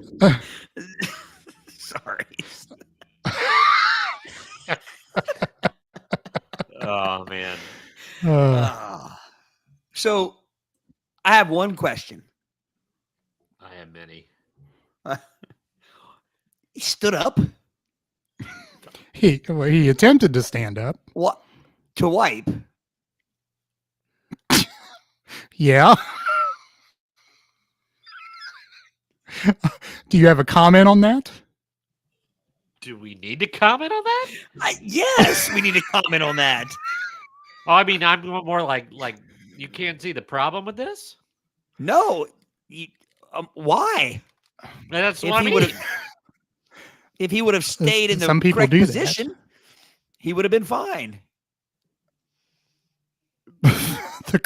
Some people do that. He stands straight up, like erect, like. I don't Well, know I about mean, that. he said he stood up and then bent over to wipe. That's what he said. Okay, So I we know got he's to do not a show. standing up erect. Well, I don't mean. We need to do a poll here. Who stands up? Dig it deeper, Todd. Who stands up? And anyone in the audience willing to now mean, now that you publicly shame them if they stand up, I don't think We're they're all going to say friends if here. they do or No, don't. there's no shame. I'm not judging. We're all Well, friends here. now you just said if he would have stayed in the correct position were your words. So yeah, that's kind of That's shameful. right. And I'm going to be honest with you. If you stand up and you have a case of shithouse polio, you're going to struggle. It's not me judging, but I'm just saying he wouldn't have had that issue had he stayed down. You got to ride that out. You got to wait till you get feeling back in your legs before you can leave. Well, I mean, if he would have shifted weight on his legs incorrectly, even sitting down, he could have fallen on his face. That's because possible. the center of I think the problem is he stood up too much in his center of what's it called, center of gravity or whatever. Right. His course, he's going to continue Right. forward. And had he stayed squatted down, if he would have fallen, he at least would have made it all the way out of the door into the other end. Okay, Jennifer, right, I'm not Jennifer. going to ask what you mean by that. No, but I mean, I'm just going to be honest with you. Maybe I've been doing it wrong all these years. Do people stand up like all the way up beforehand? Yeah, I mean, I've heard debates on that, and see, it I think seemed the debate I saw, well, it was kind of 50-50 in the debate I saw. People who do Really? that seated and people who do that standing. Well, if you're standing, it's further away, Further away. right? The area you need to get to is further away. It's not. I mean, yeah, but he was kind of bending over, so it really wasn't. Well, see, I guess I didn't hear it correctly. I just heard I stood up. Standing up to me is not Yeah. bending over. Well, he said I stood up and I bent over. That's Right. what So he stood said. up first. Yeah. The Correct. problem was standing up. That was where he messed up. And then his top half Right. went forward like Right. one of them birds from the 70s that go in the water. Like, Right. Exactly. Lurch Well, not only that, forward. but sometimes standing up too fast can have that effect anyway. So he never should have stood up. Is my argument. He could have done everything he needed to do. Polio. He could have done everything he needed to do whilst Sitting. remaining in the crouched position.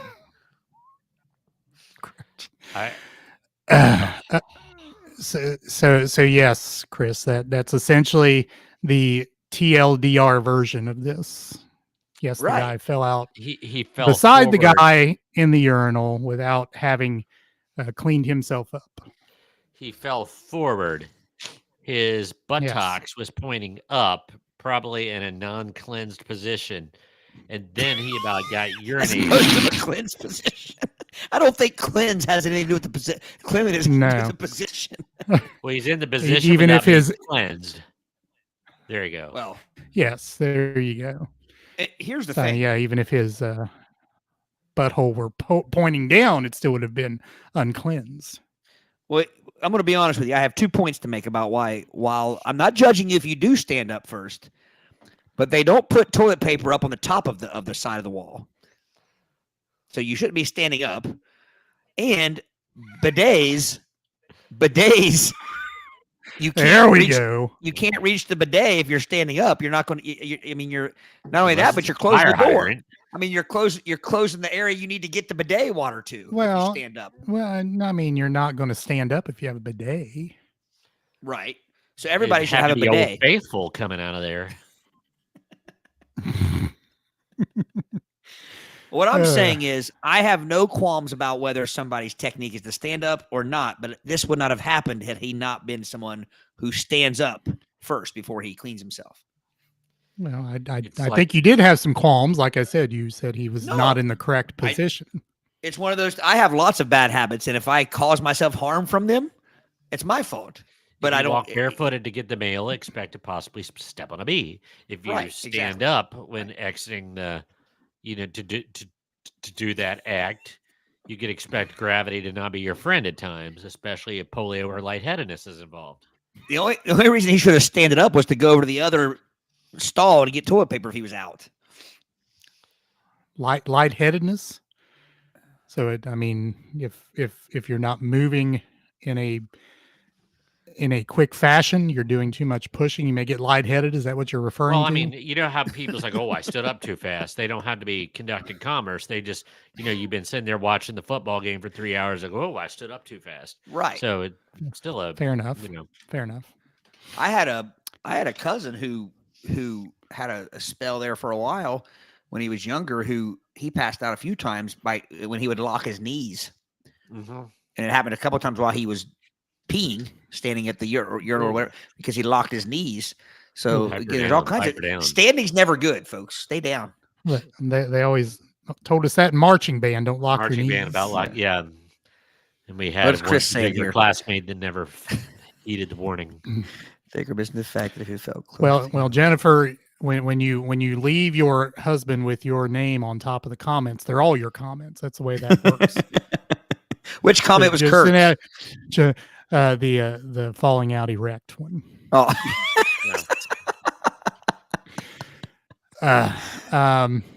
So the historian says, I think we're missing the fact that if he fell close to the urinals, there's a factor that has not been explored yet. If he fell face first, we all know the backsplash and missed aims at public urine. oh, thank you. Well, but I mean, I don't know unless the stall was facing where the urinal, like the stall and the urinal were facing each other. I didn't get that See, I just think, indication from what I read.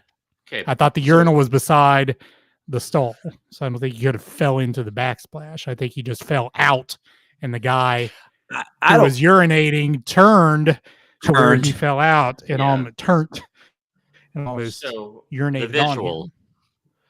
If this hand is the gentleman that's standing up, and this is the wall, the wall of the stall, and he busts through the door that way. If there is somebody that's facing where my face is, and he turns around, I mean, it would be no pun intended, to be a stretch, but like, it would be like, it's possible. We need the blueprint of this bathroom before we can fully Yeah. understand this. But there's so many scenarios because see, I was thinking the same thing that Chris was thinking. So I'm thinking, so here's oh crap. So I am right now, just pretend there's a mirror right in front of the urinal. So I'm standing Okay. there doing my business. And in that mirror, you see a guy, probably taller than me, stands up in the stall behind me and falls through the stall, through the door, and falls into me, pushing me into the urinal. That's how I took it.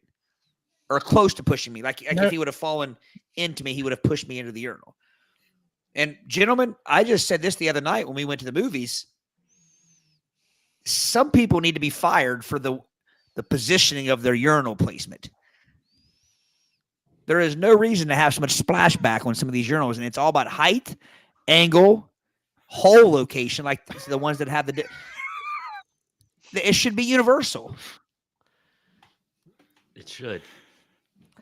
Well, some of them have the slots in the bottom. Some of them have just that metal disc with a little hole in it. I think that And some of them contributes have that to the urinal splashback. mitt that sits that's huge, Right. and it And let's be blocks the honest. holes.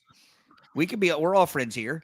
Every guy here has had to go wipe his legs down with the paper towels before he washes his hands after using the urinal. You shouldn't have to do that. They should owe you money if you go to a place. Brady, you're looking at me like that. That tells me you've walked out of bathrooms with pee on your legs before. Because No, I'm just because no, I'm just thinking about like, see, the splash. taller than Have me. have you ever had the urinal that you had to flush, and then the water that comes out of it's a little bit too frisky and splashes on you? it's not the urinal splash, but it's actually flush splash. Right. Flush splash. Yeah. I'm That talking sucks. about more along the lines of it doesn't matter where you aim. Like you spend your entire time going to the bathroom trying to find a spot that doesn't splash back on your legs. Yeah. You only notice it in the So, summertime. and here's the main problem, because you stand there and you're getting these micro splashes on your legs and you feel them, but you are not physically capable of cutting the stream because that Right. would cause That great stings. discomfort. Right. And you just And you have to stand there and and you pee don't all over notice it. yourself as you go to And the you don't urinal. notice it. You don't notice it till you're half done that you've because at first you're like, where's that coming from? And you're like, oh, it's me. It's the layout of the urinal. Correct. Yeah. Yeah. But anyhow, back to bad this. news. And the thing is, you do that all winter because you're wearing long pants and you don't feel it all winter. Well, So exactly. That's what I said. all You the only notice legs in of the your summertime. jeans. Yeah. You Right. only notice in the summertime when you walk out and your leg hairs are shiny. Glistening. You walk out, you look like Edward off of what was that damn vampire movie? Twilight. Damn vampire movie. Twilight, yeah. So Gary says, assume there's not a urine-free spot on that floor. Probably a good assumption. I would say if you're lucky, it's only urine. If that guy fell out well, before. Yeah, that's true. Historian says, well, let's be honest. Would anyone want to fall face first in a workplace restroom? Let's say he works in a random factory or steel mill or something. Total nightmare. Right. Correct. Do you put your hands out, or are you like, nah, it's dirty? So you instantly put your hands back, you just fall in your face. Right. Gary says the sweet spot should be clearly marked. You should be. Yes. Yeah. Brady's gone. Brady's gone. Historian also says, I thought I could get away with the wiping after using the urinal one time by using the lower little kid's urinal. No, And sometimes that's still didn't worse. I'm gonna be honest, Chris. That's where I hang out, and that's where I hang out, Chris. A lot of times, and it's not any better. Now, wait a minute.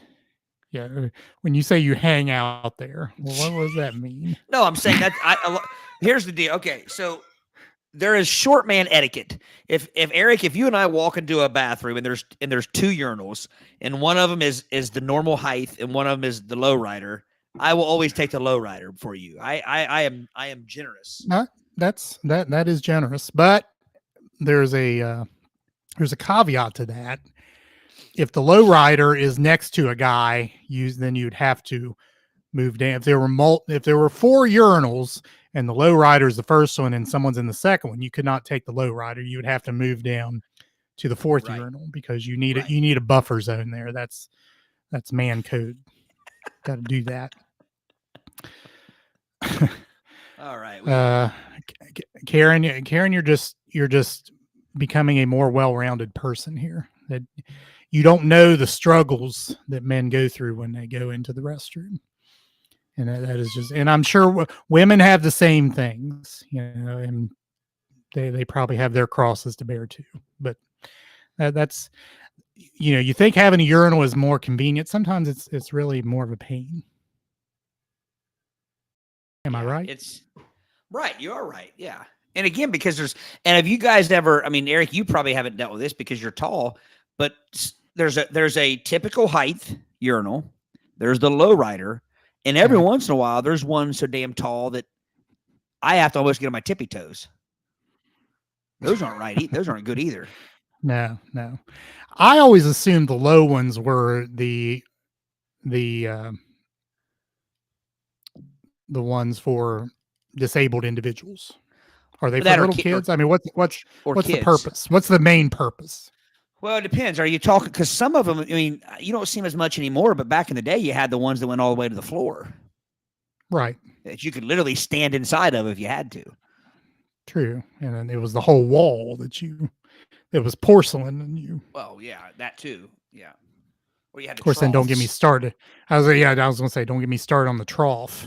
That's awful. I would not urinate in a trough. Well, if you have to, you have to.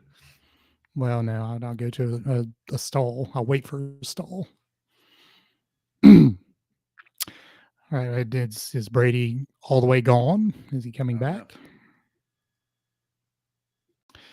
All right. Well, I guess we can.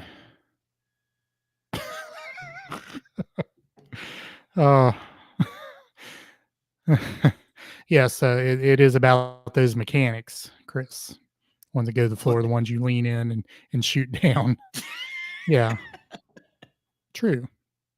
Very true. All right.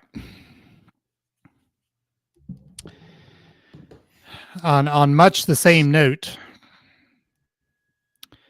this one's called TIFU by having gastro. I completely forgot what we were even doing there.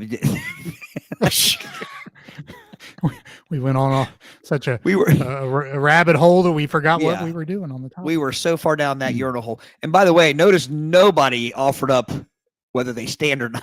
I think I scared them away. No, I did not mean to be judgmental, folks. I did not. Shame the whole audience. I have no problem with your technique, your repertoire, whatever I have no problem with how you handle your business. But I'm just saying, had this guy not stood up, he wouldn't have fallen. That was all I was saying. Maybe we should just run an anonymous poll with a Google form. All right. TIFU by having gastro. What's gastro? Well, you'll find out here. My whole family had gastro over the last week. Unfortunately, mine was the worst. Seriously, worst experience of my life, worse than having a C-section. Through the course of experiencing the 5 stages of grief while wiping, waking up my husband to say goodbye because it sure felt like the end, and unclogging the toilet, I never considered the collateral damage I was causing. Fast forward to today, we're mostly better and preparing for an upcoming visit from family, only to find sewage suddenly backing up from the basement drain. We thankfully got a hold of the Housing Association's emergency line, and a plumber came within the hour. He drain snaked the line all the way out to the pipes in the street and was eventually successful in clearing the paper mache ball of TP and Pepto-colored feces. A pooper mache ball, if you will. The TIFU is that this clog, which he thinks is about 4 feet long, got stuck a few feet down after our line cleared, clogging the drains for every house on the block. The city called in a waste management team to use a high-pressure hose to clear the sewer lines, and I'm watching them currently as a backhoe drives up to dig the line after the hose got stuck. Wow. Thankfully, none of this is at any cost to me or my family since it occurred in the city pipes. That's what I was going to ask about the cost. Update 1. City technician came by to check. The clog moved in both directions in the main line and made a blockage in 3 spots. The pressure hose got stuck and had to be wrenched out with the backhoe. Wrote right off $5,000 at taxpayer expense.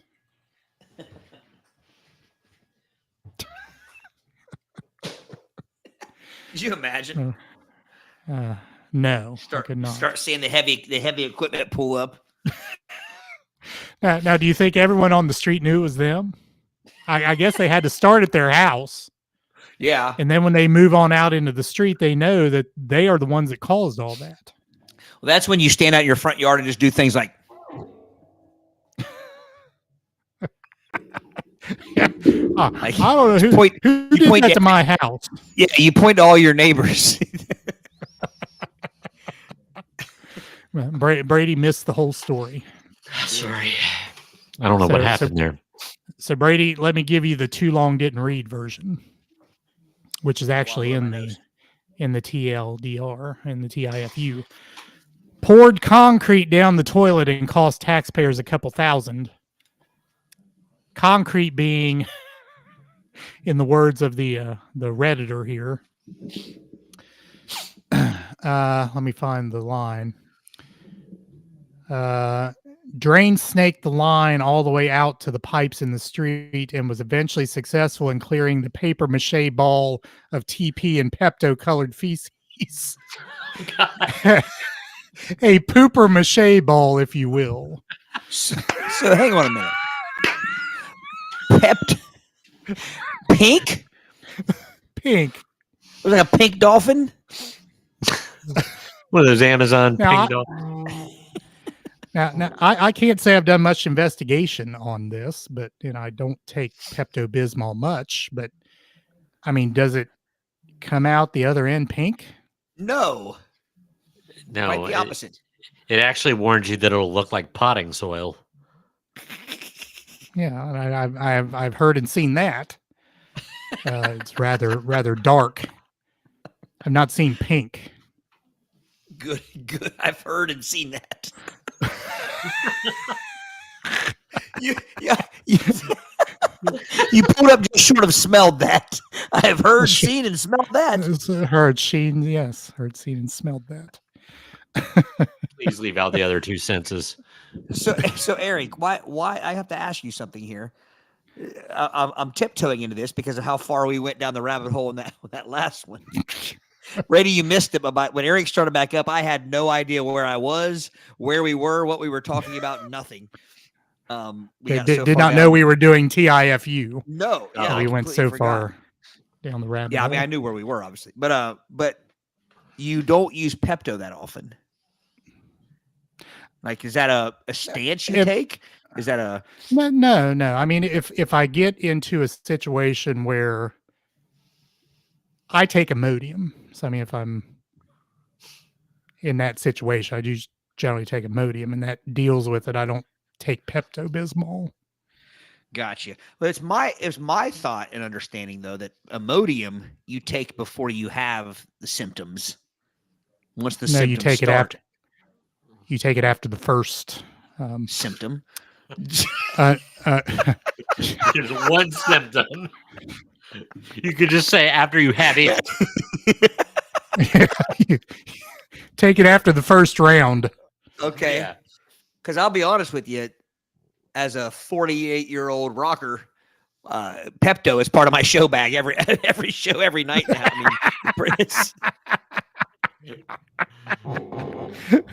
Well, here's the thing. I guarantee you, if I'm taking it every night, the Rolling Stones they're like drinking 3 bottles of it a night after show. I mean, there's no way around it. I don't mean to disappoint you folks out there. You're heroes, you're musical heroes out there. Some of the even some of these Carrie Underwoods, they're getting to the age now. They probably have Pepto every night in their show bag as well.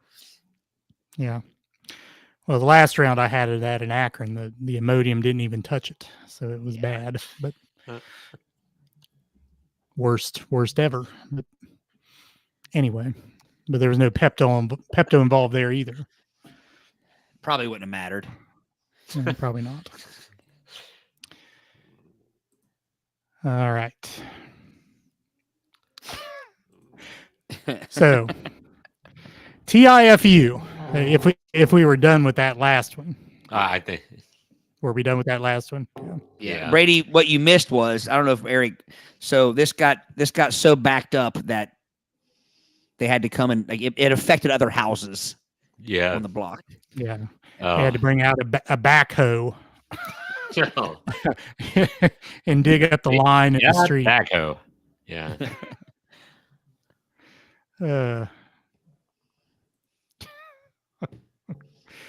I think we just have a theme here with these. Oh no. TIFU by not checking if the bathroom door is actually locked. This happened a few weeks ago, but my soul still leaves my body when I think about it. I was at a friend's house for a get-together, not a huge party, just 7 to 8 people, snacks, dumb games, good vibes, kind of like this podcast. After a while, my stomach got triggered by some spicy snack and nature called. I asked for the bathroom, went in, and thought I locked the door. Turns out I didn't. I closed it, yes, but I didn't twist the little lock thingy properly because I was too distracted trying to be fast and polite. Should never be polite when you're trying to do your business. So there I am, peacefully doing my business, conducting my commerce. She didn't say that, but I put that in there. When suddenly the door swings open and my friend's cousin, who I'd literally just met an hour ago, walks in. We locked eyes. I was seated. Eye contact. I was seated, pants down, pure silence. No one moved, just deep spiritual shame. She screamed. Oh. I screamed, sorry. Still don't know why. I somehow kicked the door shut and then just sat there contemplating existence. And this kind of ties into the other story. When I came out, everyone knew, capital letters, everyone. Someone even offered me a bottle of water and said, "You okay, bro?" Like I'd just come back from war. I played it, stayed another 10 minutes for dignity's sake, then faked a phone call and left. Lesson learned, always double check the lock. Twist, tug, test. Don't trust your memory. Your dignity isn't auto-save, buddy. Save it manually. Twist, tug, Twist, test. tug, and- As opposed Twist, to pinch and roll. tug, test. The 3 T's when going into any single person bathroom: twist, tug, test. My We give you Pull out a life drawer lessons and here. it's There available. we go. See, we're teaching you guys tonight. Don't stand up before. And Right. yeah. Well, there you go, shaming again, though. I'm People I'm may not. stand up. Well, you said don't stand up. People maybe But stand up. there's also something to be said about if you're standing up, you have further to fall. Well, you know? people don't anticipate falling when they're 9.8 meters. Doing Well, that? once you get to a certain down. age, you should always anticipate falling. well. That's a fair point. Yeah. True. So, but yeah, my daughter, we went to it's been a couple years back now. You guys remember Timberwolf, or is it? Oh, yeah. Was it at Kings Island? Yeah. That's still Well, open. I was getting ready to say it was closed for years, and then like 2 years ago, maybe 2 to 3 years ago, they decided to bring it back, and so they had a summer of concerts there. We went to a concert there. Great concert. It was Three Doors Down was the headliner. Which, by the way, that lead singer of them has like stage 4 cancer now. But anyway, she was in a porta potty and somebody walked in on her, and of course, being a teenage girl, it just happened to be like an attractive teenage boy, or older teenage boy that walked in. So she it pretty much ruined her night for the rest of the concert, and taught her a valuable lesson about locking the porta potty door. But that's what you reminded me of that when you were reading that. Problem with those, somebody that's really determined can jimmy that lock with relative ease. She just didn't lock the door. Yeah. Yeah, he didn't. He I'm sure he was as Mortified. mortified as she was. Yeah, it's one of those deals, but it just reminded me of that. I'm trying to think if I've ever been walked in on. I'm pretty careful about locking my door. I lock it here at home. I mean, my mom teased me even like when I was 4 and 5 years old, I would lock the door and pull the drawer out so there'd be another barrier. Like I'm what out? barricading stuff in there. The drawer on the sink. Is that what you're talking about? Yeah, like the Oh. vanity drawer. I would pull it out, like the one that was closest to the door. So, nobody's getting in, not even a SWAT team. You still do that? Some places. All right. So, again, for information's sake, any of you trying to be healthy out there, TIFU, by trying to be healthy, I've been putting dried lentils in my smoothies, and I just realized they're supposed to be cooked. This is probably not going to make sense. Go ahead. This goes back to the avocado thing. Like, should lentils be put in smoothies? No. No, I wouldn't think I so. love but lentil soup. I love a good Italian lentil soup, Mediterranean lentil soup, but it ain't going in a smoothie. Yeah. So, Redditor says this is probably not going to make sense to anyone, but I feel like I need to tell someone because I've been doing this for about a month. I started tracking my protein a while ago. I don't love protein powder because most of them are artificially produced. I do eat lots of Greek yogurt, but it gives me diarrhea if I eat too much because I'm lactose intolerant. So I started looking into plant-based options. So I bought a big bag of lentils and would cook them like any normal person would. But to be honest, I didn't enjoy the taste too much. And one day I was making a smoothie. Sometimes I'd put dry oats inside for fiber, but then I thought, what if I put dry lentils inside? Then I would be getting both fiber and protein, like straight from the bag. I figured I'd blend it up fine, which it did. The texture was kind of weird, but not terrible. So I kept doing it around 5 days a week, usually 1 to 2 tablespoons, sometimes more. Then one day, my nutritionist found out about my genius hack, and she looked at me weird and told me that lentils are not safe to eat raw. Later, I did research and find out that raw lentils contain lectins, which can seriously mess with your digestion and even cause nausea and vomiting in some cases. I wasn't that sick. I did start having some stomach stuff, but assumed it was my lactose intolerance. I don't even know how many I've consumed. What's the lethal dose of dry lentils? I would think way more. I mean, I guess I might have misheard this. Did it say like how much they were putting in each smoothie? Like we're talking like a cup? 1 to 2 tablespoons, I believe. Oh, that's not much. I don't think that would. I mean, it might not be very digestible, but it might not be very fun. But I don't think it'll make you. I had this epiphany. I don't know if that's the correct word or not. I don't think it is. You know how when you're younger, like you ask your parents things, and you just assume whatever they know the answer. You know what I mean? Like it's kind of like the whole like asking when microwaves first. I still ask my mom and Celia sometimes how long I should microwave something. Well, my mom had no damn idea how long to microwave something. Microwaves were as new to her as they were us when we first got. But I always asked her how long to microwave something. And We'll start out with a minute. Right. And so I had that talk with my son the other day. He asked me something, and I was like, son, you make the decision. Like you decide. It's an easy question you're asking as far as like if you're right or wrong. There's no right or wrong. You're going to be. So bottom line was, and I told him, I said, I hate to break this to you, but I have no clue. I have zero clue. Like and I'm not going to pretend I do. I think parents in our generation, they pretended they did. Like, I don't ever remember asking my mom, like, hey, how do I do this? Or my dad, and they said, I don't know. I mean, like, figure it out. They never said that. And so I'm trying to, like, I was having that conversation, and this reminded me of that. Because, like, Brady and I are both like, yeah, we're like, oh, he'll be fine. Like, a couple tablespoons. We have no idea how many lentils are lethal. And we're not lentologists. Yeah, so... And I didn't know if you guys have, as parents, have experienced that, where like you're asked something and you have no clue, but you answer it pretty anyway. much, yeah. So, a question on that note: have you ever had to call poison control for your kids? I had to call it for my dog once. I dropped one of my ADHD medicines, or one of my ADHD pills, and the dog ate it. Just makes the dog mellow, doesn't it? No, Brady, that dog will be fine. The dog could eat several of those. See what? It's actually, like dogs can't have like NSAIDs. They can't have like Aleve or ibuprofen or Tylenol. Those things are toxic.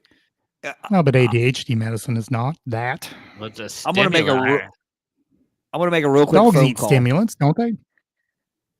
I mean, a bar of chocolate could send when it's like, the Peruvian marching powder to a dog.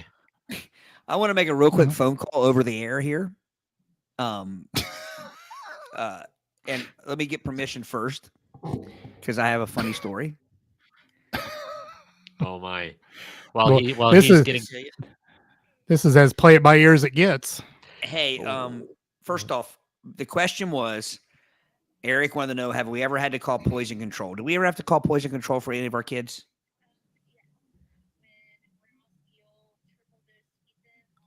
I do remember that. So a grandparent triple dosed Ethan when he was younger on a dosage he had. So we had to call. But I was getting at something else. I don't know if it was poison control. 2 tablespoons instead of 2 teaspoons is what the problem was with that. But anyway, I was getting at something else. Okay, hang on. Whoa, stop. I'm going to put you on speakerphone because we're still on the podcast.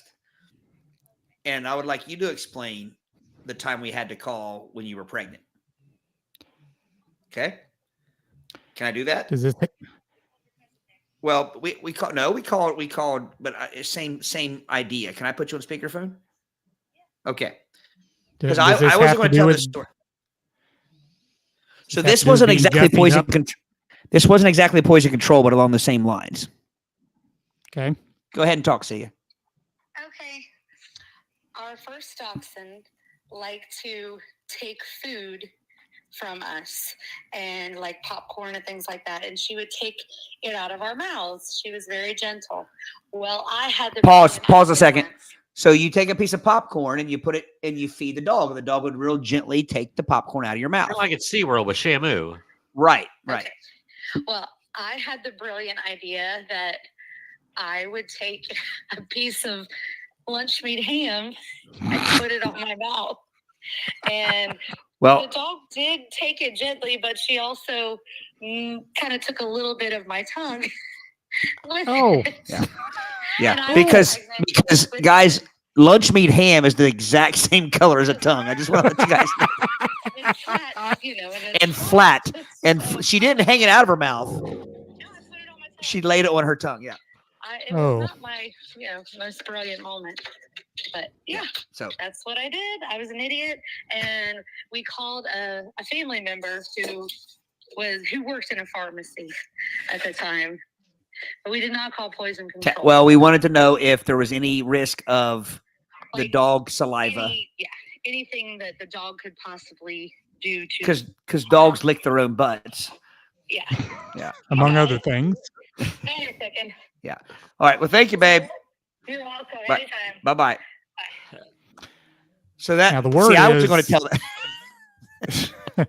The word is that dog mouths are cleaner than human mouths. Right. Not true.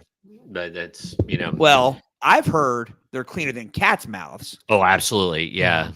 Cat mouth will send you to the hospital. If you look in a cat mouth, though, cat mouths look way cleaner than dog mouths. It's the bacteria. But interesting footnote to the story. I felt really dumb when I called the vet and they were chuckling because the dog was pretty good size by this time. It wasn't like a small puppy. It's like, is this gonna be okay? It's like, yeah, just keep an eye on him. Worse than it might throw up or something. But she was real focused getting the Frisbee for that day. She was dialed in. So but it scared me because I was afraid, all I could think of is like the chocolate, causes their heart. I was really stressed out about that. It made me feel terrible. Oh, yeah. It looked like candy when it hit the floor, like a Pez or something. All right. So I have a final one here, and I think this one may cause some debate, or at least it does in my mind. So this is entitled TIFU, by thinking my boss was flirting with me, parentheses, she was not. Okay. So this happened like 2 days ago, and I'm still dying inside. For context, I, male 24, just started a new job last month. Things have been going well. Everyone's cool. And my manager, 30, female, is super friendly. Well, he's 30s, so somewhere around there. Super friendly. Maybe just a little too friendly. She laughs at my jokes, compliments my outfits, brings me snacks sometimes. I don't know. I started thinking maybe she was low-key into me. So on Monday, she comes by my desk and goes, quote, "You always smell so nice. What cologne is that?" Unquote. I kind of panicked, flirted, and said, quote, "Well, I'm glad you noticed. It's called desperation," unquote. Immediately, I realized what I said. She just blinked and went, "Okay, then," and walked away. Later, I got Slack from her that just said, "Please be mindful of professional boundaries." And I swear I ascended out of my body. I spent the last 48 hours rethinking every single interaction we've had. I might actually die of cringe. So do you understand why I think in my mind that we may have some debate here? I do. I'll let you gentlemen go first. Can I ask a favor before before Brady talks. Will you reread Yes. the part from the? Well, I was going to let you go first, Brady, but I need to hear something again first. Okay. Will go ahead. you Which read the part again from the time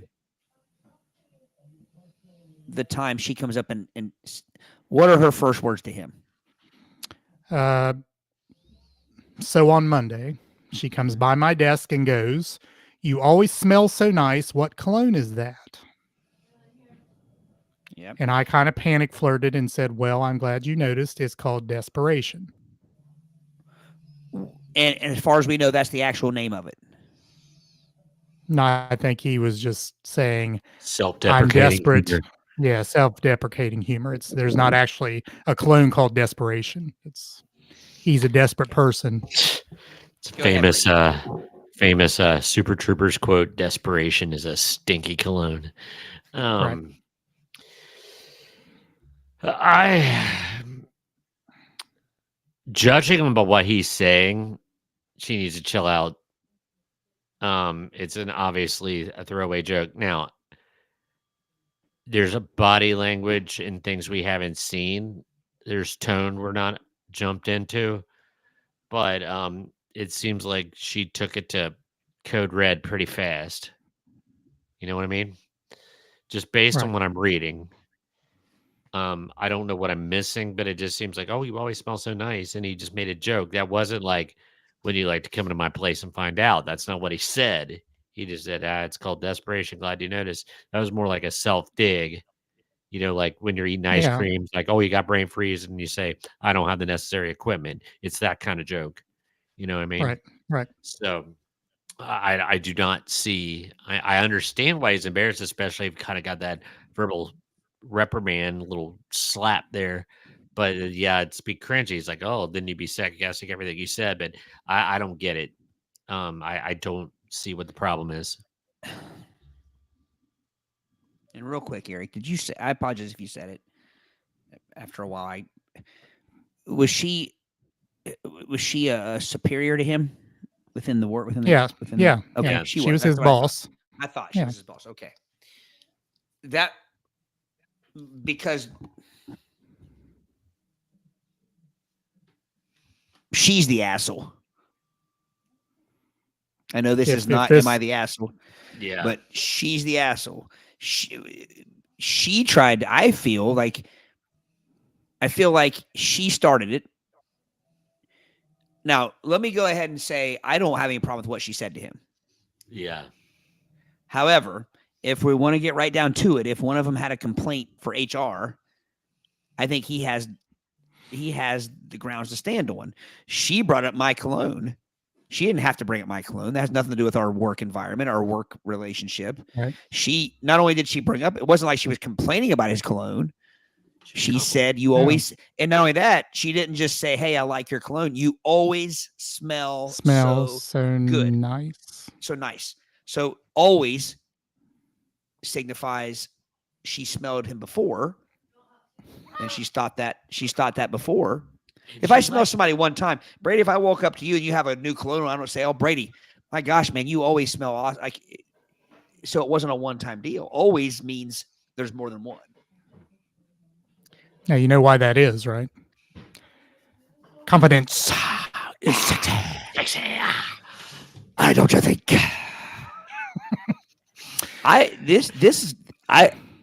It's awfully late. It's 10:12. This would get my dander up if it were earlier in the night because she's out of line. But the problem is there's nobody to report. Is there anybody to report her to? Well, that was going to be my thing here. I don't know what kind of workplace this is. No, I don't either. She owns a small company, and she's. Yeah. I mean, do you think she felt offended that when she said "you always smell so nice"? That was she angling for a compliment back because she was flirting with him, and when he came at her with a self-deprecating joke, she took it. Oh, he's shutting down that avenue, so I'm gonna get snarky. I don't think so, but is it possible? I don't know. If there is an HR in this particular company, I think it's a situation where they both could be reprimanded. I think there's enough evidence on either side. I mean, How could he though? that's what I say. I still don't get his. I don't get how his answer shows any. Now, Eric, keep in mind, he said he was flirting. He said flirt, but other than that, his words themselves were not flirtatious. Well, but I it mean, if goes he's sitting back there to what going, you said, though. You know, Yeah, but it goes back to what you said. Does that comment have anything to do with the workplace? I'm not saying it's right. Right. But what I'm saying is in the HR world, I think they both would get a reprimand. We have a friend who works at HR. It's too late to call. I would call them, but I just cannot see any way, shape, or form that his if he's saying what he said that he said anything wrong. Should have he just said shut up? Don't ask me that. You're out of line. My smell is of no import to you. Or had he given the name of the actual? If he just said that is 1 million by Paco, blah, blah, blah. You know, I mean, like I can't remember the guy's name. Paco. Yeah. No offense to Mr. Paco, but I don't know. Like I feel strongly that he did nothing wrong. His what he did wrong was his beating himself up over it and worrying sick over it, and that. But Eric, you're going to get me canceled. You're going to get us canceled. Here, I'll say this, and if people disagree with me, that's fine. It wouldn't be the first time. The world we live in now, he has to feel bad and feel poorly for how he reacted. As a male. And that's what I'm saying. In the world of HR, and I'm not saying this is my opinion, I'm saying in the world of HR, they both get reprimanded. I don't even say the world of HR. I'm saying the world now. Well, yeah, I mean, I understand that. But in this particular situation, if HR gets involved, they both get reprimanded. Well, I will, if you guys don't mind, I will present this scenario to our friend who is in HR, and the next episode we can report back. Yes, and back. See what they say. And I'm not disagreeing with Eric. I mean, it probably is, but because I think HR is probably somewhat driven by the world we're in now. Oh, yeah. You know, but I just to me it's a sad situation where could the argument be that she was not being flirtatious by asking him that? She was trying to do a confidence building thing, like, "Oh, you always smell so nice," or "You're always so punctual," or you always have everything organized so well. So if somebody of the opposite sex comes up to me at work and says, "Oh, you look nice today," or that's a new is that a new shirt? Is that looks really nice? What is my reaction supposed to be? Run away? I mean, like that, like a how dare you? You? A piece of meat. But how dare you? How dare you? Good day, sir. Good day. I mean, I say good day. Because you know what I would say? Much like that guy said, I would say, "Oh, this old thing." That kind of that's pretty much what he said. Yeah. I mean, right. Oh well, that's Gary. He thinks it's nonsense. I saw that. These other comments, these are aggravating tonight. Yeah, TL Telekinever or whatever his name is. These we appreciate bots. you listening, but please don't bot us. Yeah, don't bot us. Hello, Bada. Hello, Bada. Don't be a bottle. Get your ass so out. Gary says, I think he's her pool boy, but this whole thing is blown out of proportion by the slack slap. Slap. Yeah, I don't know that I've ever seen a more blown out of proportion. We don't know this guy's situation. Obviously, he doesn't want to lose his job, but I would have a hard time working for this person from this point on. Yeah.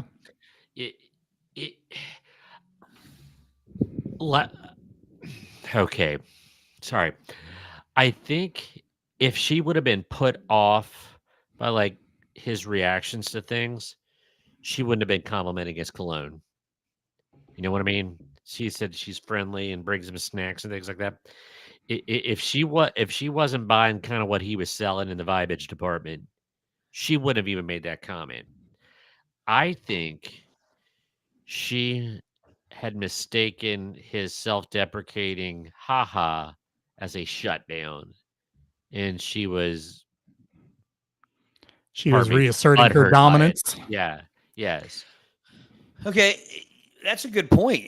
But let's say she took him for face value of what he actually said. So let's put words in his mouth. By saying desperation, I'm desperate for any female attention. I'm looking for a woman. So what? What if he even said, like, I wear this because I want to attract females. I'm single and I want to attract females because I would like a relationship. That doesn't mean She's he's necessarily looking Yeah, for her. right. Did she think desperation he was doing that to get her attention in particular? Like this was his last. And that there's a lot of Gumbyism. That's bending things into, you know. I just don't buy it. I don't know. I knew this would foster debate. I will go as far as to say I can't imagine anyone disagreeing with us on this. Well, Yeah. I'm anxious to hear what our friend says about it. Yeah. And I might have to text you to save that. Save that either save it, send it to me, or at least be ready for me to say, okay, now what exactly, so I can make sure I present it to our HR friend verbatim. Yeah. Yeah. I can send you the link. All right. I have a hard time sleeping after that, Eric. That's got me all fired up. Well, good thing you're not going into school tomorrow. Well, you got one more sleep. Celia both. She's actually working in her classroom right now. That's why I had to call her. Oh man. Thank you, Jennifer. The word always is very telling there. That is a fact. See, that's what caught me too. Yeah. It's like, you smell nice today. Well, thank you. You always smell good. Oh, really? So you've been sniffing? So Jennifer, I'm assuming Jennifer's take is what we said about her advances were put back in her mind, and then she had to reassert. She took her wares to market, and he looked at them, but walked on. And it in her mind. In her mind. And there's really we need more of the story. We don't know, are they both single? Are they both married? Is one married? We don't know all that. Yeah. But I would say that she's overreacting too, because maybe he is interested, but maybe he doesn't feel he can say he is interested because she's his boss. Right. What does she expect him to do? Well, I think he's into her because he makes the comment, I think she's low key into me. So Jennifer, I think that is a great point. I see what you're saying, Eric. And Jennifer, that is a great point. So she says maybe she took it like he was saying he'd have to be desperate to flirt with her. Oh. There's another angle. It is. Now, I can't imagine her thinking that, but I mean, that could have been what, voice inflection, body language. I mean, there's a whole lot of variables here we don't know. Like, desperation is like desperation of it, like dismissive, like it's your desperation you're smelling, not my fineness. Yeah. But I don't. Either way, I think it's an overreaction on her part to reprimand him. Yeah. If she felt like she struck out, then it should just be not mentioned again. I mean, like it's just like, hey, I tried. I swung for the fences and missed, or whatever. But if she's going to try to take the higher ground and say that wasn't flirtatious by him, and go what Jennifer was saying, like, I could see telling somebody they smell good. Super Dave for the win. Nice. Maybe she was hoping he would take her to a Coldplay concert. I mean, let's be honest. Let's skin this back a little bit more. Skin her back. What do you guys think do you think that it's capable? Okay. Do you think it's okay if you tell somebody they smell good? Do you think it always means you're flirting with them and want some sort of extracurricular relationship with them? I Let me would rephrase that. never say such a thing at work. Especially in your position. Well, Yes, you got to think never. about position. You got to think about right. Yeah. I'll be honest with you. I've said it to guys, and I'm as a straight man. I've said, hey, Yeah. hey, you smell good, man. What's that cologne? I've said that before, so I don't think it's always a come on. Yeah. I mean, but it's also the tone of voice is like, oh, you smell nice. But You as smell Jennifer agrees, nice. always that word right there. I've told my buddies before, hey, I like that cologne. I've never said, man, you always smell so good. Like I've never does said change that. the context. That changes everything. It does. Oh, the Brokeback And Mountain this. reference. If you shove your nose into their neck and go, Like you're doing a line of toot. you always smell so good. That's different. The Hannibal Lecter. I really do think that one word changes everything. It does. Eric, I agree with what you're saying. You got to look at your Yeah. position. You got to look at Yeah. at the higher, which again, she's the boss there. Right.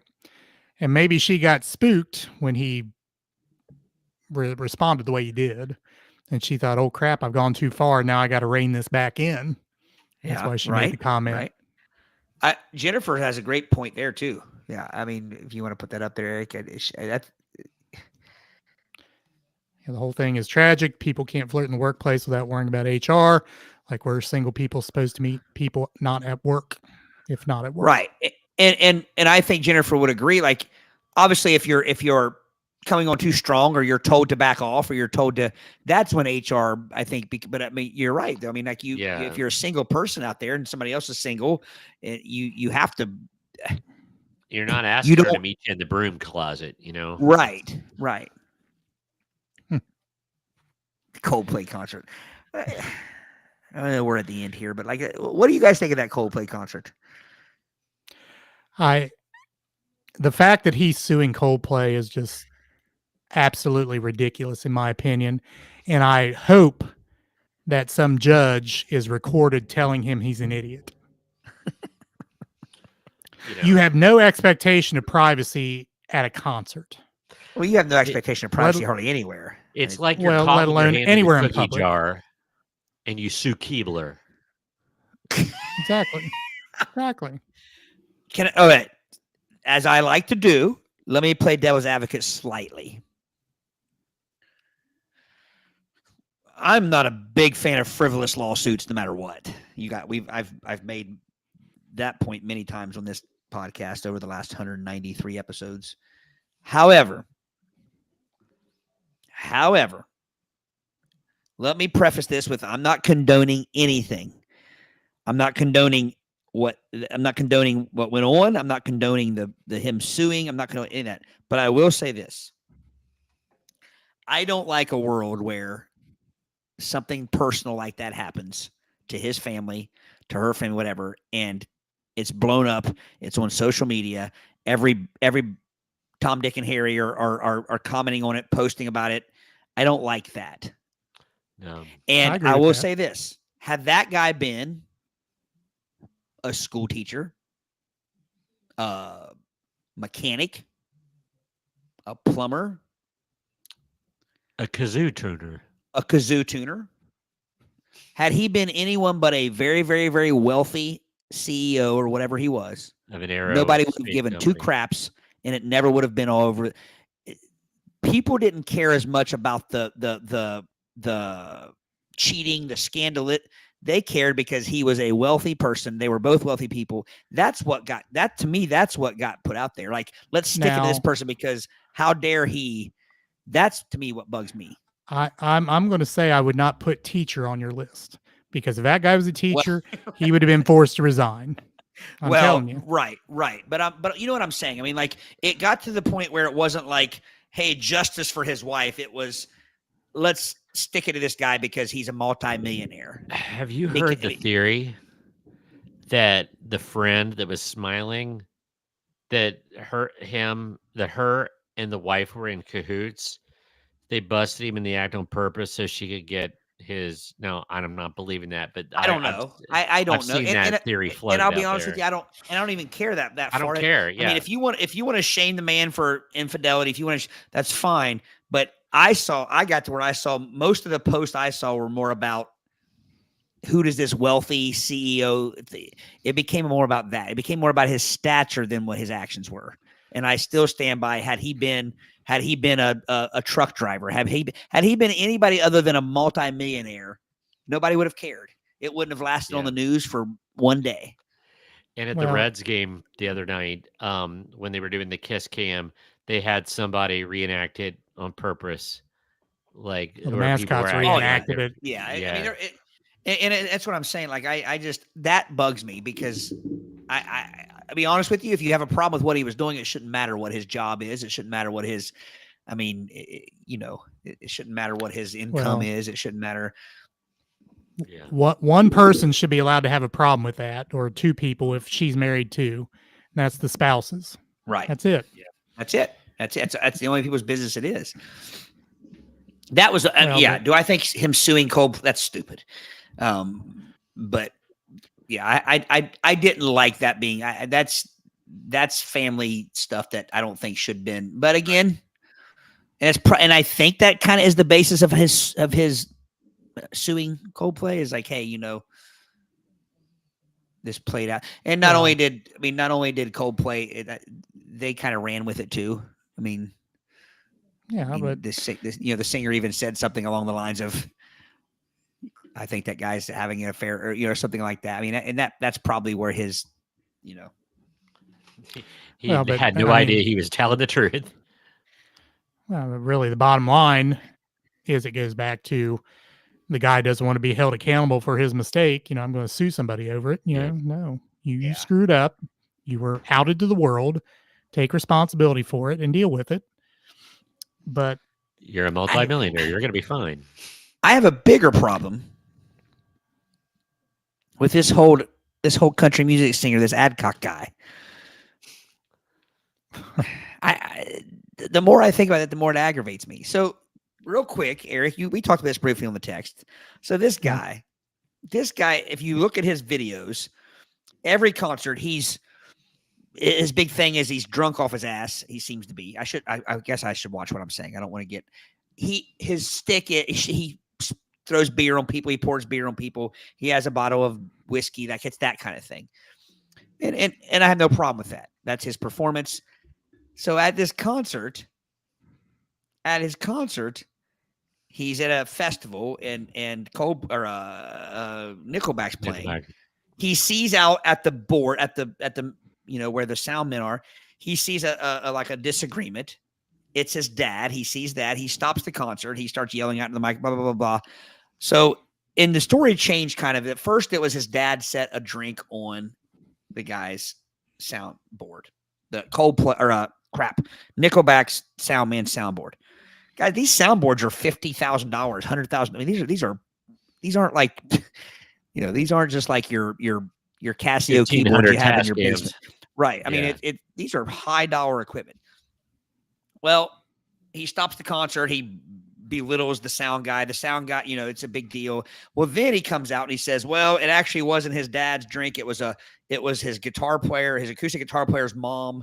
And the sound guy from Nickelback got in her face and was screaming at her. And that's not the way we treat women in the South. He had to pander. That's not the way we treat women in the South. And my dad was sticking up for her and got in his face. And okay, unless he hit her or punched her or physically assaulted her, I'm sorry. If you set your drink on a $50,000 sound, you deserve to get chewed out, man or woman. There's no sexuality. It's bottom line is don't put your drink on that kind of sensitive electronic equipment. Right. And he note this, the Nickelback sound man has not said anything. He's showing class. He's not showing. And so it frustrates me because at every level of playing in bands, you know that you don't set stuff on the sound man's board. You don't set stuff. And so this guy get on here and not only that, but people defended him and saying, that's right. Show him how we do it in the South, how we treat women in the South. Like, no, like, and then he's like, the drink wasn't even anything in the cup. Well, first off, how does he know? I'm sure the person who put the drink there and that is going to say it wasn't anything in it. A drink is very rarely completely empty. All it takes is a little trickle to trickle down into the wrong part of the board. That frustrates me even more than this Coldplay thing. Yeah. So I'm probably going to get this guy's fans and stuff if they actually happen to listen to this. They're probably going to be mad at me, but I'm sorry. And then just to be so mouthy about it on Facebook and act like you're a hero because you stopped your show and chewed out this piece of crap. He called this sound guy all kinds of names and stuff. And I feel like saying like, hey, this dude working for Nickelback has had a much more impressive career than you have as a performer. And he is a sound guy. I mean, you know, Nickelback is a proven, tested band we've talked about this before. They get lots of crap, but I mean, they've been around forever and this guy's been their sound man. So again, and not only that, but why get on social media and act like, let it go, you know. Yeah. Why does anyone do that? Right. Yeah. Like I'm doing right now. I'm mad about it. So Jennifer, good point. Don't you think it was more the irony of her being the HR person? The Coldback lady was the HR person. Yeah. Yeah. There you go. That's true. I mean, obviously didn't she leave? She resigned first, didn't she? Or did he? I believe so. I think she did. Yeah. They both got it. Yep. So to speak. All right. We needed to start this earlier. We could have gotten our dander up and had a fiery episode. We could have been right there with Celia. Get off our lawn. Yeah, she got this fiery thing started. Could have been as fired up as I was with the Brussels sprouts in a movie theater. Which you got to admit, Brady, those are delicious sprouts, man. So, by the way, we'll do a little plug here real quick. We went to the movies the other night. We had a Play It By Ear podcast movie night, the three of us. And we went to see the new Naked Gun movie. Outstanding. And I got to say, it was funny. Yeah. Would you guys agree? Absolutely. I think it definitely lives up to the billing of the previous Naked Guns. Liam Neeson did an outstanding job. Yeah. As Frank Drebin Jr. We come to think of it, we didn't really talk much about it after the movie because we had to go get some Sweet Frog, and but I will say this: if you're going to watch it, if you're a fan of the old Naked Gun movies, the Police Squad, it has all of that. Yep. I will give you a heads up. It has a couple scenes that are a little more scenes, randy than what Naked Gun ever had. Randy. I have no idea what rating the movie is. I still don't know. Here, I'll look. So be prepared. If you take small kids, if you take younger kids, you might be embarrassed. A couple scenes. Yep. One in particular. Yeah. But anyway, if you're a fan of the Naked Gun movies, PG-13. Really? Wow. Yeah. Wow. Yeah, it pays. It does a nice job of kind of, and there's some throwbacks and there's some tie-ins and stuff, and so if you get a chance and you like that kind of thing, go check it out. Definitely better than Happy Gilmore 2, according to what I've heard. Actually, don't get the historian started. He loved it. I was going to say I have actually heard more good than bad, but from what I understand, you got to take it for what it's worth. It's not meant to be a great cinema masterpiece. It's meant to be a throwback, lots of guest stars, lots of, if you take it for that, I've heard it's really good. Yeah. All right. Anything else for the good of the order, gentlemen? Schmiddleman. Thank you guys for chiming in tonight. Jennifer, thank you. Very helpful with your commentary. We hope you were entertained. The historian had several people chiming in earlier. We had all these bots.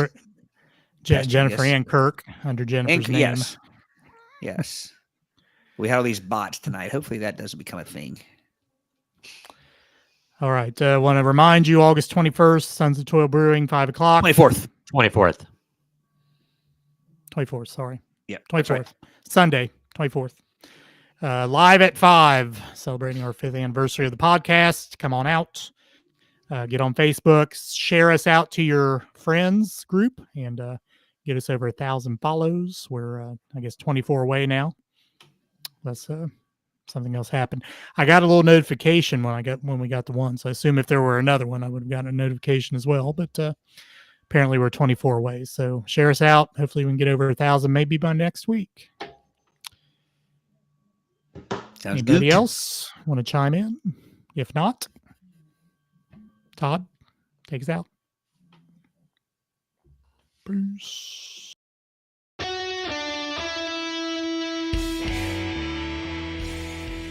Thanks for listening to the Play It By Ear podcast.